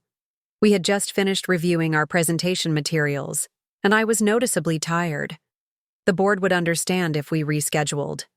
And give David Weiss more time to hear rumors and form his own narrative? "No," I replied firmly. "Better to proceed as planned." Daniel nodded, accepting my decision without argument. A small but significant change from his previous tendency to override my preferences. "I've arranged for the company jet tomorrow. It'll be more comfortable than commercial, and we can use the flight time for any final preparations." The luxury of private air travel was something I rarely indulged in, despite my wealth. But in this instance, I appreciated the consideration. "Thank you. That's thoughtful." He smiled slightly. "It's the least I can do. You're taking on a lot, especially considering." He trailed off, still uncomfortable directly referencing my cancer diagnosis. "My health challenges?" I supplied. "Daniel, we can't tiptoe around the word cancer. It's a medical condition, not a death sentence. At least not an immediate one." He winced but nodded. "You're right. I'm still adjusting to the idea, but I admire your approach, facing it head-on without letting it derail your plans." "I've never been one to hide from reality," I reminded him. "And pretending something isn't happening doesn't make it go away. Better to acknowledge it and incorporate it into our planning. Like we're doing with the board meeting," he observed. "Exactly. Speaking of which," I reached for the folder containing our presentation materials. "I think we should add a clear statement about my health status and treatment plan. Transparency from the beginning will prevent speculation and rumors." Daniel looked concerned. "Are you sure? You're not obligated to disclose personal medical information." "I'm not obligated, no. But it's the pragmatic approach. Board members and investors will have legitimate questions about Aurora's long-term involvement given my health. Better to address those questions directly than leave them to fester." Reluctantly, he agreed, and we drafted a brief, factual addendum to our presentation. My diagnosis, prognosis, favorable, treatment plan, and anticipated impact on my board participation, minimal. No emotional language, no request for sympathy, just the information stakeholders needed to make informed decisions. The flight to Seattle the next morning was smooth and productive. We used the time to role-play potential challenging questions from board members, particularly David Weiss, who we anticipated would be the most aggressive in his questioning. By the time we landed, I felt as prepared as possible for what promised to be a pivotal meeting in both our lives. Innovate Northwest's boardroom occupied the top floor of the main building, with floor-to-ceiling windows offering panoramic views of Seattle's skyline and Elliott Bay beyond. It was designed to impress, and it succeeded. The 12-person conference table was crafted from reclaimed timber, a nod to the company's environmental ethos. State-of-the-art presentation technology was seamlessly integrated into the space. Board members arrived gradually, exchanging pleasantries and helping themselves to coffee from a sideboard. Daniel made a point of introducing me to each one. carefully using my name only, Eleanor Mitchell, my mother. With no mention yet of Aurora, I could see curiosity in their eyes, confusion about my presence at what was typically a closed meeting. David Weiss arrived last, striding in with the confidence of a man who believed his time was more valuable than others. He was tall, expensively dressed, with the sharp features and calculating gaze of someone perpetually seeking advantage. He paused momentarily when he saw me, then approached with a practiced smile. "Ms. Mitchell, isn't it? Daniel's mother?" He extended his hand. "David Weiss. I don't believe we've had the pleasure." "Not formally," I replied, shaking his hand firmly. "Though I've followed your career with interest, Mr. Weiss." A flicker of confusion crossed his face. Why would Daniel's mother be following his career? But he masked it quickly. "All good things, I hope." "Informative," I replied neutrally, allowing him to interpret that as he wished. Daniel called the meeting to order precisely at 10. After handling routine business matters, he reached the agenda item simply labeled Aurora Investments Update. "As you all know," he began, "Aurora Investments has been our primary backer since Innovate Northwest's founding. They currently hold 40% of the company and have maintained a deliberately low profile while providing consistent financial support during critical growth phases." Board members nodded. This was all common knowledge. "What you don't know," Daniel continued, "is Aurora's true identity." He paused, making eye contact with each person around the table. "For strategic reasons that I'll explain shortly, Aurora's ownership has been confidential, known only to me and more recently to Jason and our legal team."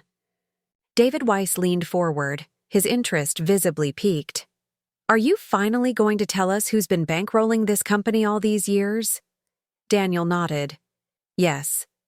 As we approach a potential IPO, full transparency becomes increasingly important. Additionally, Aurora has expressed interest in taking a more active role in governance through direct board participation rather than continued proxy representation." Weiss's eyes narrowed. "And this mysterious benefactor is—" Daniel turned to me, offering a small nod.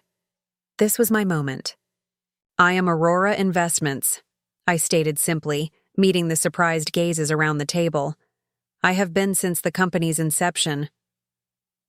A stunned silence fell over the room, quickly broken by a barking laugh from Weiss. "You, Daniel's mother?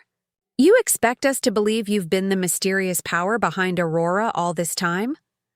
"It's not a matter of belief, Mr. Weiss," I replied calmly. "It's a matter of fact, as the documentation we're distributing now will confirm."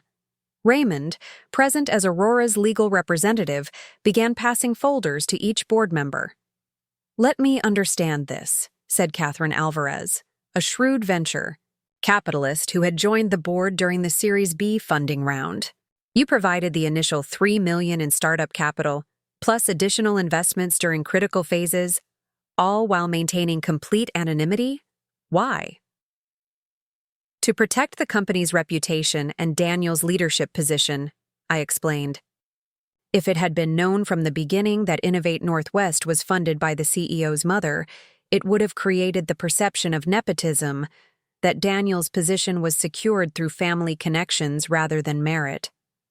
"So you deliberately concealed your identity to allow the company to be judged on its own merits," summarized James Takahashi, another board member, "and to allow Daniel to establish his leadership without the shadow of family wealth." "Precisely," I confirmed. "It was a strategy that served its purpose. Innovate Northwest has thrived based on innovation and execution, not family connections or inherited advantage." Board members flipped through the documentation, examining the evidence of Aurora's identity and investment history. I could see them processing this revelation, recalculating power dynamics, considering implications. "This is extraordinary," Catherine finally said. "Not illegal, certainly, but highly unusual." "And now you want a direct board seat after all these years of operating through proxies?" "Yes, for two primary reasons. I leaned forward slightly, maintaining a calm, authoritative posture. First, as the company approaches potential public offering, increased transparency and governance oversight become essential. Second, and I believe in full disclosure, I've recently experienced health challenges that have prompted me to reevaluate my approach to legacy planning and direct involvement in my investments. Weiss's eyes gleamed with sudden interest. Health challenges? What kind of health challenges? I had anticipated this question and was prepared to address it directly. I suffered a stroke approximately 2 months ago, from which I'm recovering. Well, during the comprehensive testing that followed, doctors also diagnosed me with chronic lymphocytic leukemia, a treatable, though not curable, form of blood cancer. Another silence fell, this one tinged with discomfort. Most board members looked unsure how to respond to such personal information in a business context. I'm sharing this not to solicit sympathy, I continued smoothly, but because it constitutes material information for board members to consider when evaluating Aurora's current and future role. My treatments begin next week. My doctors anticipate minimal disruption to my professional activities, but full transparency requires acknowledging this reality. Catherine nodded appreciatively at my directness. Thank you for your candor, Ms. Mitchell. May I ask what your long-term intentions are regarding your Aurora holdings, given these health considerations? My investment strategy remains unchanged, I assured her. I believe deeply in Innovate Northwest's mission and potential. I have no plans to divest or reduce Aurora's position. In fact, I've established clear directives ensuring continued support regardless of my personal health outcomes. This seemed to satisfy most of the board members, who relaxed visibly. But Weiss was not so easily appeased. This is all very touching, he said, his tone suggesting it was anything but it raises serious governance concerns. We have a CEO whose primary investor is his mother, who now wants direct board influence despite serious health issues. How can shareholders be confident that corporate decisions aren't being made based on family dynamics rather than business logic? It was precisely the line of attack we had anticipated. Before Daniel could respond, I addressed Weiss directly. Your concern would be valid if our relationship had been concealed from the board. But that's precisely why we're making this disclosure now, before any public offering. As for family dynamics influencing business decisions, I smiled slightly. I assure you, Mr. Weiss, my investment decisions have always been based on financial merit, not maternal sentiment. Easy to claim, Weiss countered. Impossible to prove. The fact remains that you've been operating in secrecy all these years and now suddenly want transparency? The timing is suspicious, especially with these health issues emerging. Daniel tensed beside me, but I placed a subtle hand on his arm. I had dealt with men like Weiss throughout my career, men who mistook aggression for strength, who used intimidation as a negotiating tactic. Let me be clear, Mr. Weiss, I said, my voice level but firm. Aurora's identity was concealed for strategic business purposes with the knowledge and approval of legal counsel. At no point were securities regulations violated. As for the timing, yes. Health considerations have accelerated our timeline for disclosure. That's not suspicious. It's prudent governance. Catherine Alvarez nodded in agreement. I see no impropriety here. Unusual, yes, but not improper. The question now is how we integrate this new information into our governance structure moving forward, particularly as we prepare for public offering. The discussion shifted to practical considerations: board composition, voting structures, disclosure requirements for potential investors. Throughout, I presented Aurora's position clearly and confidently, demonstrating the same financial acumen that had built my career. By the time we broke for lunch, most board members appeared to have accepted the revelation and moved on to its practical implications. Only Weiss remained visibly disgruntled, cornering Daniel near the refreshment table while I was engaged with other board members. This changes everything, I overheard him saying tersely. Family money controlling a company headed for IPO? The market will hate it. Your mother on the board with one foot in the grave. It creates uncertainty no investor wants. Daniel's response was measured but firm. My mother's health prognosis is excellent and her financial expertise is unquestionable. If anything, having Aurora's identity known and its founder directly involved strengthens our governance heading into public offering. You're delusional, Weiss scoffed. This reeks of nepotism and instability. I'm going to recommend my fund reduce its position before this news hits the market. I approached then, deliberately interrupting their tense exchange. Mr. Weiss, I understand your concerns as a significant investor.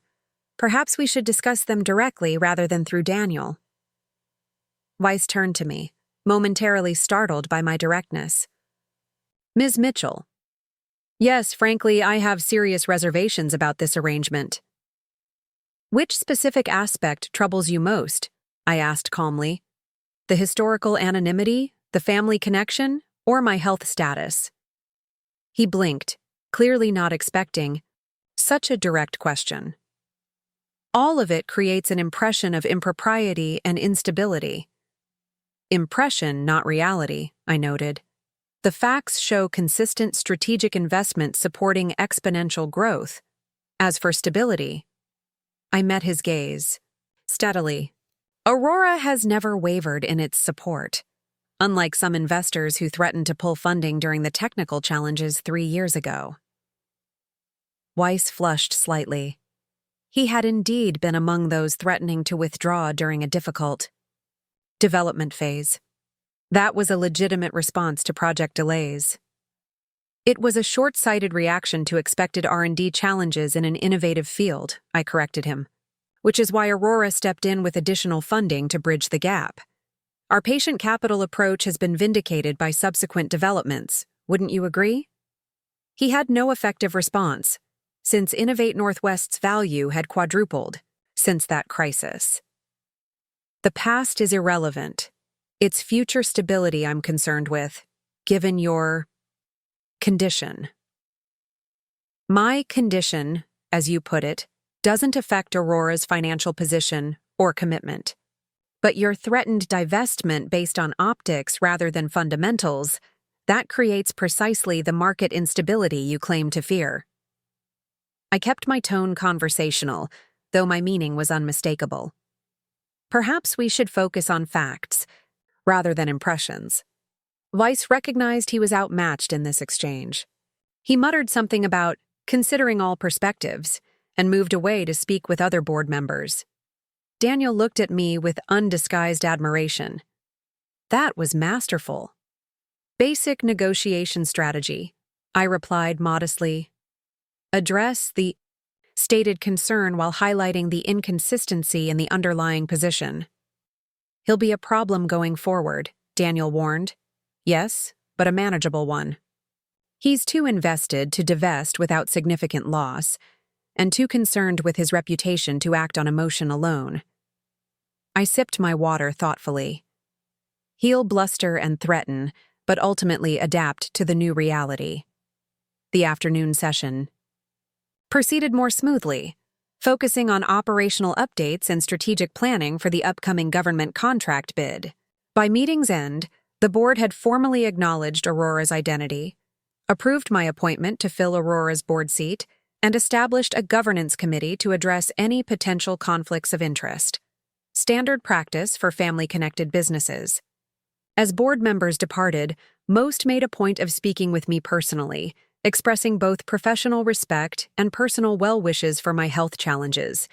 Even Weiss managed a stiff but civil goodbye. Only Catherine Alvarez lingered, until the others had left. Eleanor, she said, using my first name for the first time. I'm genuinely impressed. Not just by your investment strategy, which has been brilliant, but by how you've handled this revelation. She glanced toward Daniel, who was conferring with Jason across the room. He's lucky to have you in his corner, professionally and personally. Thank you, Catherine. That means a great deal coming from someone with your experience. She leaned closer, lowering her voice. Between us, I've had my doubts about Daniel over the years. Brilliant, certainly, but sometimes too rigid, too focused on his vision to hear other perspectives. I've seen a change in him these past months, though. More measured, more willing to collaborate. Would I be right in thinking that coincides with your more direct involvement? It was an insightful observation. Perhaps we've had cause to reevaluate our relationship recently, both personal and professional. Growth often comes from challenging circumstances. She nodded understandingly. Well, whatever the catalyst, it suits him. And the company. She squeezed my arm gently. Take care of your health, Eleanor. The board needs your perspective. After Catherine left, Daniel approached, visibly relieved now that the challenging day was behind us. You were incredible. Every board member I spoke with was impressed with your poise and strategic thinking. Even Weiss? I asked with a small smile. Well, he called you formidable, which from him is practically a compliment. Daniel gathered his papers, his expression growing more serious. Are you tired? We should get you back to the hotel to rest before dinner. I assessed my energy levels honestly. The day had been demanding, but I'd paced myself carefully. I'm tired, but not depleted. Let's gather Jason and Stephanie for a brief debrief first, then head back. The four of us met in Daniel's office, reviewing the meeting outcomes and next steps. Stephanie would prepare formal documentation of my board appointment, while Jason would develop messaging for key investors not present at the meeting.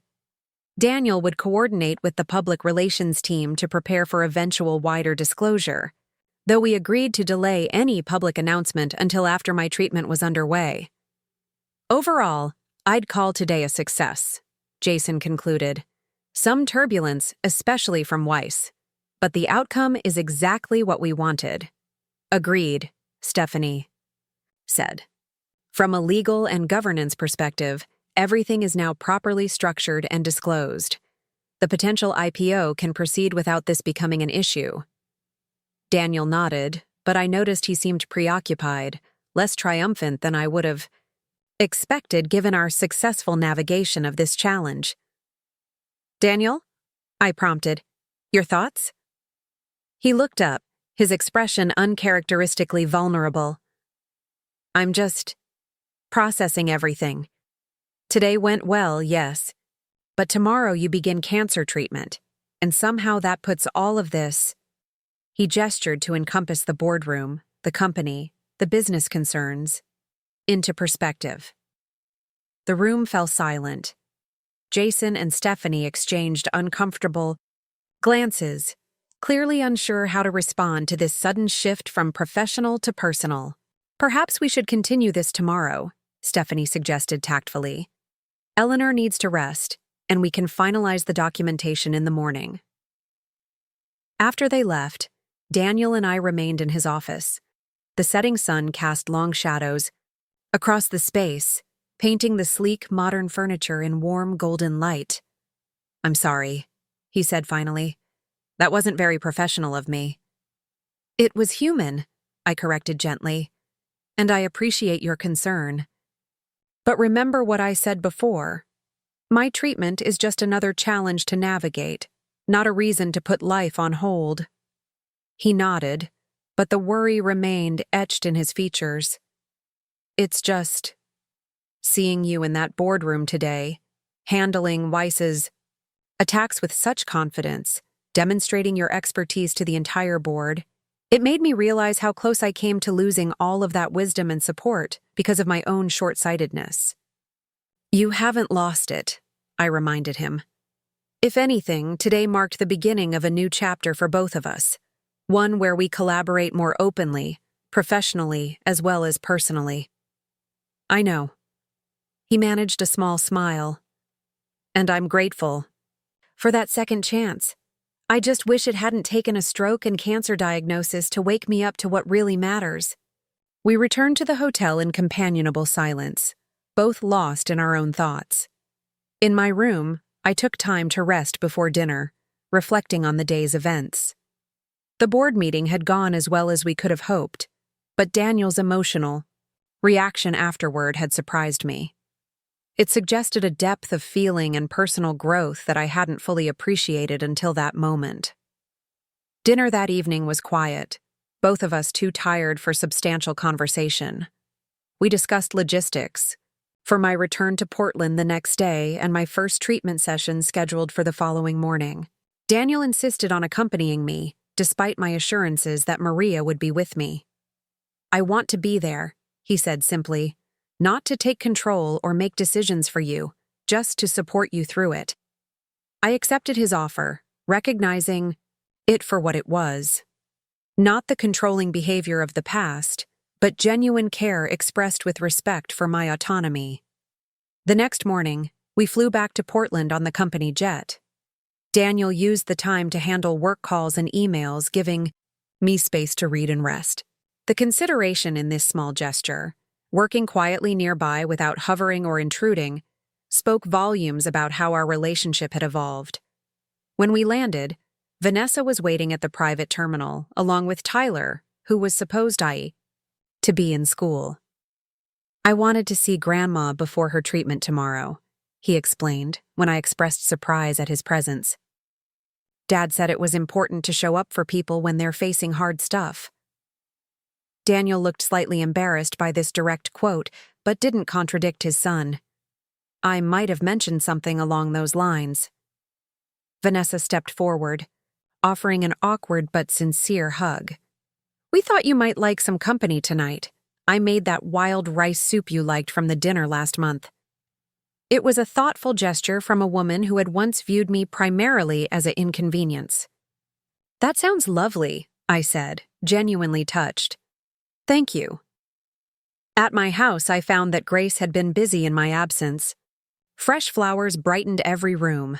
The refrigerator was stocked with healthy foods recommended by my nutritionist, and a new comfortable recliner had been installed in the living room, perfect for resting during treatment recovery. The neighborhood pitched in, Grace explained when I thanked her. "Everyone wants to help somehow." That evening became unexpectedly special.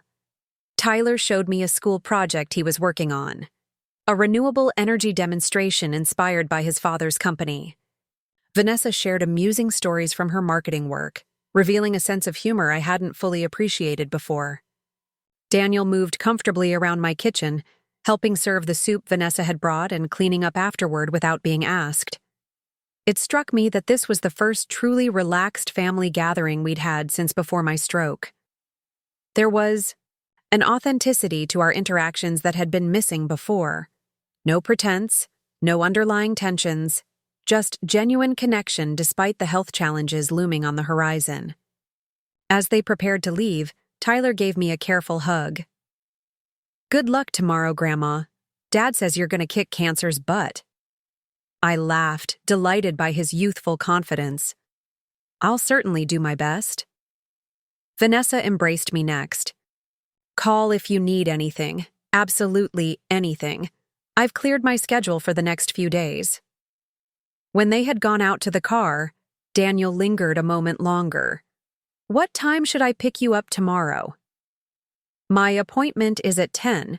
Maria will be here at 8 to help me prepare." He nodded. "I'll be here at 9 then." "And Mom?" His voice grew softer.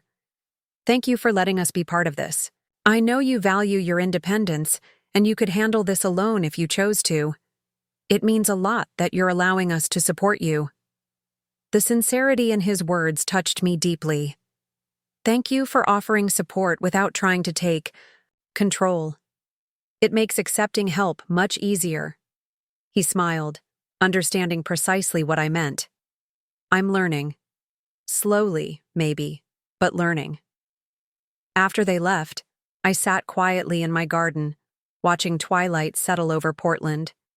Tomorrow would bring new challenges, the beginning of cancer treatment, with its uncertainties and side effects. But tonight had brought something unexpected and precious, the sense of family as it should be, supportive, respectful, connected by bonds that transcended obligation or convenience. The path ahead would not be easy, Cancer treatment rarely is, regardless of prognosis or resources.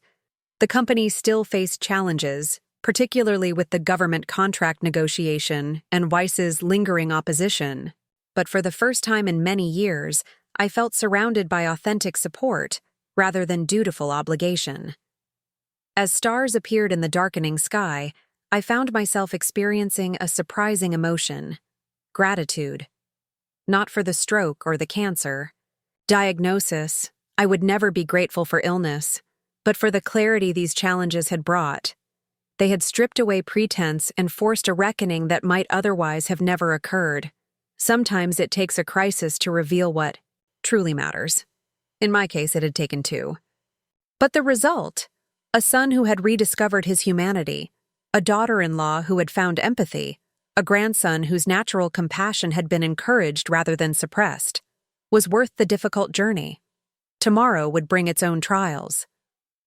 But tonight, I would rest in the knowledge that whatever came next, I would face it not as a burden to be managed, but as a person worthy of respect, support, and genuine care. My first day of cancer treatment dawned with unexpected serenity. Perhaps it was the calm that comes from facing what can't be avoided, or maybe it was simply the peace of having made my decisions, both personal and professional, with clear eyes and firm resolve. Daniel arrived punctually at 9, carrying a small gift bag. "It's a treatment kit," he explained somewhat self-consciously as he handed it to me. Vanessa and Tyler helped put it together. Inside, I found soft wool socks, a cashmere scarf, premium lip balm, a silk sleep mask, noise-canceling earbuds, and a small leather-bound journal with my initials embossed on the cover. "The nurse navigator mentioned treatment can make you cold and sensitive," Daniel explained. "And Tyler insisted you needed something to write in. He said you always have important thoughts." The thoughtfulness of the gesture touched me deeply. "Thank you. This is perfect." Maria had already helped me prepare for the day, reviewing instructions from Dr. Levine about hydration and medications. She would accompany us to the first treatment, then create a care schedule coordinating her. Professional support with family assistance. The oncology center occupied the top floor of a modern medical building, its waiting area designed to feel more like a comfortable lounge than a clinical space. Soft music played in the background, and large windows offered views of Mount Hood in the distance. Despite these efforts at comfort, nothing could entirely disguise the reality of why we were there. After checking in, a nurse escorted us to a treatment bay, a semi-private space with a comfortable recliner, television, and space for a support person to sit nearby. She efficiently reviewed my medical history, inserted my IV line, and explained each medication that would be administered. "The targeted therapy itself doesn't take long to infuse," she explained, "but we'll keep you for observation after since this is your first treatment. The whole process will take about 4 hours today, likely shorter for future sessions." Daniel settled into the chair beside me, opening his laptop but keeping the screen dimmed. "I'll be quiet, but I'm here if you need anything," he assured me. As the medication began flowing into my veins, I felt a strange disconnection. This clear liquid supposedly fighting invisible cancer cells within my body. No immediate sensation, no dramatic effect, just the cool touch of the IV fluid and the steady beep of the infusion pump. I opened the journal Tyler had included in my gift bag and began to write, not profound thoughts as he had imagined, but simple observations about this moment, this threshold I was crossing. There was something powerful about documenting the experience, transforming myself from passive patient to active observer. The hours passed more quickly than I'd anticipated. Daniel worked quietly, occasionally glancing up to check on me, respecting my space while maintaining a supportive presence. When the infusion finished, we waited through the observation period, making small talk about inconsequential matters, the weather, a book I'd been reading, Tyler's upcoming soccer tournament. "How do you feel?" Daniel asked as we finally prepared to leave. "Physically, about the same," I replied honestly. "They say the side effects usually develop over the next few days." He nodded, helping gather my things. And otherwise? I considered the question carefully. Relieved in a way. There's clarity in beginning something you've been anticipating, even something difficult. The unknown becomes known. You've always been good at that, facing things directly, Daniel observed. I think I spent years avoiding difficult truths, rather than confronting them. It was an insightful self-assessment, one that showed how far he'd come in his personal reflection. It's a learned skill, I assured him. One you seem to be developing quite well lately. The next few days brought the promised side effects: fatigue that settled deep in my bones, a persistent queasiness that made eating unappealing, occasional dizziness when I stood too quickly. But they were manageable, more an inconvenience than the debilitating symptoms I had feared. My support system functioned with surprising efficiency. Maria managed my medical schedule and daily care needs. Grace handled grocery shopping and neighborhood. Communication. Daniel arranged transportation to appointments and worked remotely from my house 2 days each week.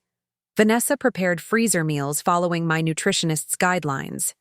And Tyler, despite his busy student schedule, spent every Sunday afternoon with me, playing chess and helping with my rehabilitation exercises. What struck me most was how organic this support had become. Not the reluctant obligation I had once feared, but genuine care expressed through practical assistance. No one tried to override my preferences or make decisions without my input. My autonomy remained intact, even as I accepted help. 3 weeks into my treatment, Raymond arrived with news about Innovate Northwest. The company had secured the government contract, a 5-year agreement worth over $300 million to develop and implement renewable energy storage solutions for military installations. The board credits Aurora's direct involvement as a key factor, Raymond reported, handing me the official press release. Apparently, your handling of Weiss during the meeting impressed several government representatives who were conducting due diligence research. I smiled at this unexpected development. And how did Weiss react to being outmaneuvered? Raymond chuckled. He's publicly claiming it was his tough questioning that revealed Aurora's strength and stability. Privately, he's furious, but smart. Enough to align himself with success. The contract announcement triggered a cascade of positive developments for Innovate Northwest. The stock valuation soared in private markets. New investors expressed interest in the upcoming funding round. Industry publications featured profiles of the company's innovative technology and promising future. Through it all, Daniel managed the spotlight with a new humility that surprised industry observers accustomed to his previous intense, sometimes rigid leadership style. In interviews, he consistently credited his team's collaborative efforts and the steady guidance of long-term investors, particularly Aurora. You've taught him well, Grace observed one evening as we watched Daniel's interview on a business news program. He's finally learned to shine without casting shadows.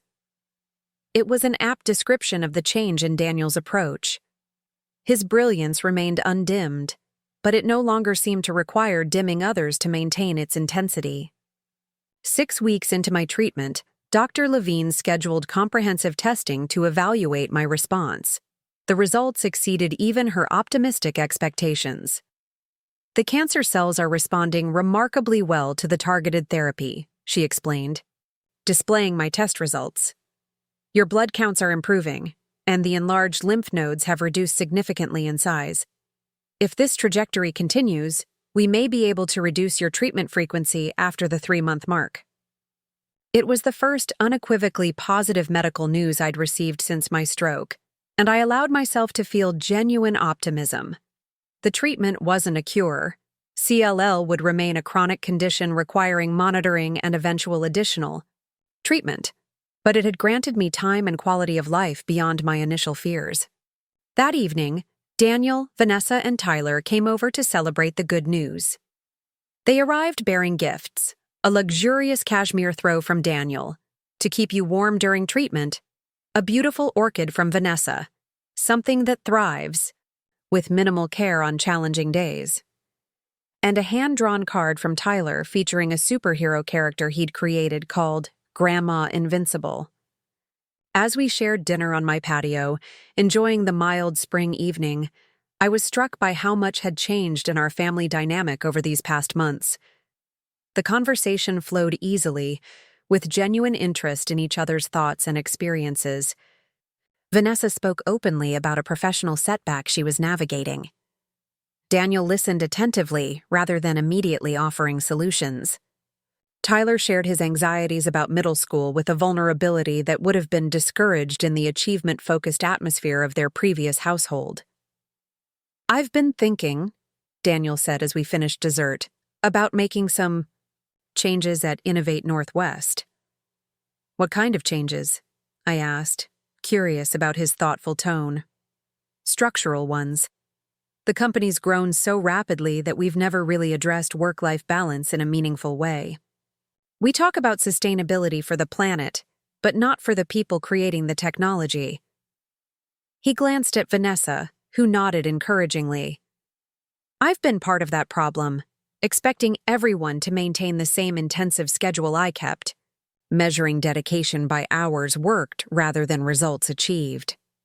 "That's a significant shift in philosophy," I observed. "What prompted it?" "Watching you," he replied simply. "Seeing how you've approached your health challenges, methodically, realistically balancing treatment with quality of life. It made me realize we should apply the same principles to how we operate as a company." Vanessa leaned forward. "He's already implemented some changes: flexible scheduling, improved parental leave, mental health resources. The response has been overwhelmingly positive." "The productivity metrics haven't suffered either," Daniel added. "If anything, they've improved. Turns out people do better work when they're not constantly exhausted and stressed." I smiled at the obvious revelation. "You mean treating employees as complete human beings with lives outside work actually benefits the company? Revolutionary." Daniel laughed, acknowledging the gentle teasing. I know. You've been telling me this for years. Sometimes slow learners eventually catch up." After dinner, Tyler helped clear the table while Daniel and Vanessa moved to the living room. I overheard fragments of their conversation, something about restructuring their household schedule to create more family time. Another small but significant shift in priorities. "Grandma," Tyler said as we loaded the dishwasher, "can I ask you something serious?" "Of course." He hesitated, carefully arranging silverware in the basket. "Are you scared? About the cancer? I mean?" The directness of his question took me by surprise, but I answered honestly. "Sometimes. Not constantly, but yes. There are moments when I'm afraid." He nodded, absorbing this. "That's what I thought. Dad used to always say you weren't worried about anything, that you were totally fine and I shouldn't bring it up. But that didn't make sense to me. Everyone gets scared sometimes." "Your father was trying to protect you," I explained. "Adults sometimes think that's the right approach." "But it's not," Tyler said with the clear conviction of youth. "It just makes kids feel like they can't talk about hard stuff, like their feelings aren't important." His insight was remarkable for a 12-year-old. "You're absolutely right. How did you get so wise?" He shrugged, a small smile playing at his lips. "I don't know. Maybe I take after my grandma." 2 months later, Innovate Northwest officially announced its intention to pursue an initial public offering. The valuation projections exceeded even the most optimistic forecasts, driven by the government contract success and growing commercial applications of the company's energy storage technology. As preparations for the IPO intensified, I continued my board participation, attending meetings remotely when treatment side effects made travel difficult.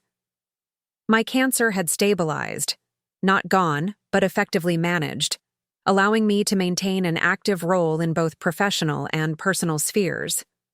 One evening, as Daniel and I reviewed the latest prospectus draft in my study, he broached a subject we had carefully avoided. "We need to discuss Aurora's position post-IPO," he said. The underwriters want clarity on whether you intend to maintain your full 40% stake or diversify after the lockup period. It was a reasonable question with significant implications for market perception and stock stability. I had been considering it for weeks, weighing options and potential outcomes. I intend to maintain 30% indefinitely, I replied after a moment. The remaining 10% will be placed in trust for Tyler's future education and philanthropic ventures, with staggered vesting to prevent market disruption. Daniel looked surprised. You're creating a trust for Tyler? Yes. An educational and charitable trust he'll control when he turns 25, with advisory provisions beginning at 18. I smiled at his expression. Is that a problem? No, not at all. It's incredibly generous. He paused, searching for words. After everything that happened between us, you're still thinking of my son's future this way? Tyler is my grandson, I said simply. My relationship with him exists independently of any past difficulties between you and me. Daniel nodded slowly. You've always been better at separating issues than I have.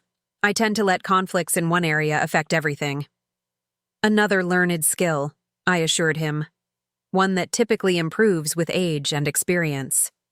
He smiled, ruefully. Then there's hope for me yet. The IPO launched 3 months later to extraordinary market response. Innovate Northwest's stock opened significantly above the offering price and continued climbing throughout the day. Financial analysts praised the company's solid fundamentals, innovative technology, and stable leadership structure. At the ceremonial bell ringing on the exchange floor, Daniel insisted I stand beside him, along with Jason and the core engineering team. It was a meaningful gesture, acknowledging publicly that Aurora's support had been integral to the company's success. The financial press noted the unusual mother-son corporate connection, but the narrative was overwhelmingly positive, highlighting the governance structures we had implemented to address potential conflicts. That evening, Daniel hosted a celebration, dinner at Portland's most exclusive restaurant. The guest list included key executives, board members, and family. Even Catherine Alvarez flew in from New York to attend, bringing news that her investment firm was increasing its position in Innovate Northwest based on strong fundamentals and governance. To Innovate Northwest, Daniel toasted, raising his glass once everyone was seated. To the team that made this day possible, to the investors who believed in our vision, and he turned toward me, his expression sincere. To the one person without whom none of this would have happened. My mother, Eleanor Mitchell, who provided not just capital but wisdom, guidance, and occasionally necessary course corrections. Glasses were raised amid good-natured laughter and applause. I accepted the acknowledgement with a simple nod, touched by the genuine appreciation in Daniel's voice. Later in the evening, as conversations flowed around the table, Catherine leaned toward me. You've come a long way from that hospital bed where he called you a burden, she observed quietly. I looked at her in surprise. How did you know about that? She smiled slightly. Daniel told me. When I asked why Aurora was suddenly taking a direct board role, he didn't give me the sanitized version you presented to the full board. He told me the truth, about his behavior after your stroke, about the wake-up call when he discovered you were Aurora. He wanted my help ensuring the board understood that his personal relationship with you would never compromise his professional judgment. I was stunned. Daniel had voluntarily revealed his lowest moment to a respected board member, an admission that could have damaged his professional reputation. That couldn't have been an easy conversation. It wasn't, Catherine. Confirmed, but it was an honest one. He said something that stuck with me. That leadership isn't about never making mistakes, but about acknowledging them and demonstrating growth. That's when I knew your company was in good hands. Across the table, Daniel was engaged in animated conversation with Tyler, listening intently to something my grandson was explaining with enthusiastic hand gestures. Vanessa watched them with obvious affection, occasionally contributing to the discussion. They looked like what they had become, a family connected by more than obligation or circumstance, bound by genuine care and mutual respect. 1 year to, the day after my stroke, I hosted a small gathering in my garden. The spring flowers were blooming, filling the air with subtle fragrance. My cancer remained in remission. My stroke rehabilitation had progressed to the point where only minimal weakness remained in my left hand, and I had resumed most of my previous activities with few accommodations. Daniel arrived early to help set up, moving chairs and arranging the outdoor dining area. "Hard to believe it's been a year," he observed as we worked together. "In some ways it feels longer," I replied. "So much has changed." He nodded thoughtfully. "I was thinking about that this morning, about who I was a year ago versus who I am now. I barely recognize that person." "Growth isn't always comfortable," I observed, "but it's almost always worthwhile." "Worth every difficult moment," he agreed. "Though I wish the catalyst had been something other than your health crises." I understood his lingering regret. Life rarely offers us the lessons we want in the packaging we'd prefer. What matters is that when the opportunity for growth appeared, however painfully, you embraced it rather than turning away. As our guests arrived, Grace, Raymond, Maria, Vanessa, Tyler, and a few close friends who had supported me throughout the year, I felt a profound sense of gratitude. Not for the stroke or the cancer, which I would have gladly avoided, but for the clarity they had brought, the relationships they had transformed, the priorities they had illuminated. My son had once called me a burden. That moment, painful as it was, had become the catalyst for honest reckoning and genuine change. The company I had secretly supported for years was now publicly thriving, with my role acknowledged and respected. The family that had once viewed me primarily through the lens of convenience or inconvenience now engaged with me as a full person with value beyond utility. As we gathered around the table, sharing food and conversation in the gentle spring evening, I realized that this connection, this authenticity, this mutual respect, was what I had sought all along. Not wealth or power or even independence, for its own sake, but the freedom to be fully myself and be valued for who I truly was. Daniel raised his glass in a quiet toast. "To second chances," he said simply, "and to the courage to make the most of them." I raised my own glass in response, meeting his gaze with understanding that transcended words. We had both been granted second chances, me through medical intervention and treatment, him through the painful gift of self-awareness. Neither of us had wasted the opportunity. Some burdens, it turns out, are worth carrying. The weight of honest relationships, the responsibility of legacy planning, the obligation to face reality with clear eyes. What cannot and should not be borne is the burden of being defined solely by one's utility to others, valued only for what one provides rather than who one is.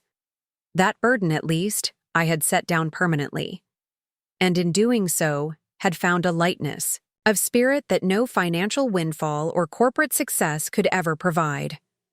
Up next, you've got 2 more standout stories right on your screen. If this one hit the mark, you won't want to pass these up. Just click and check them out.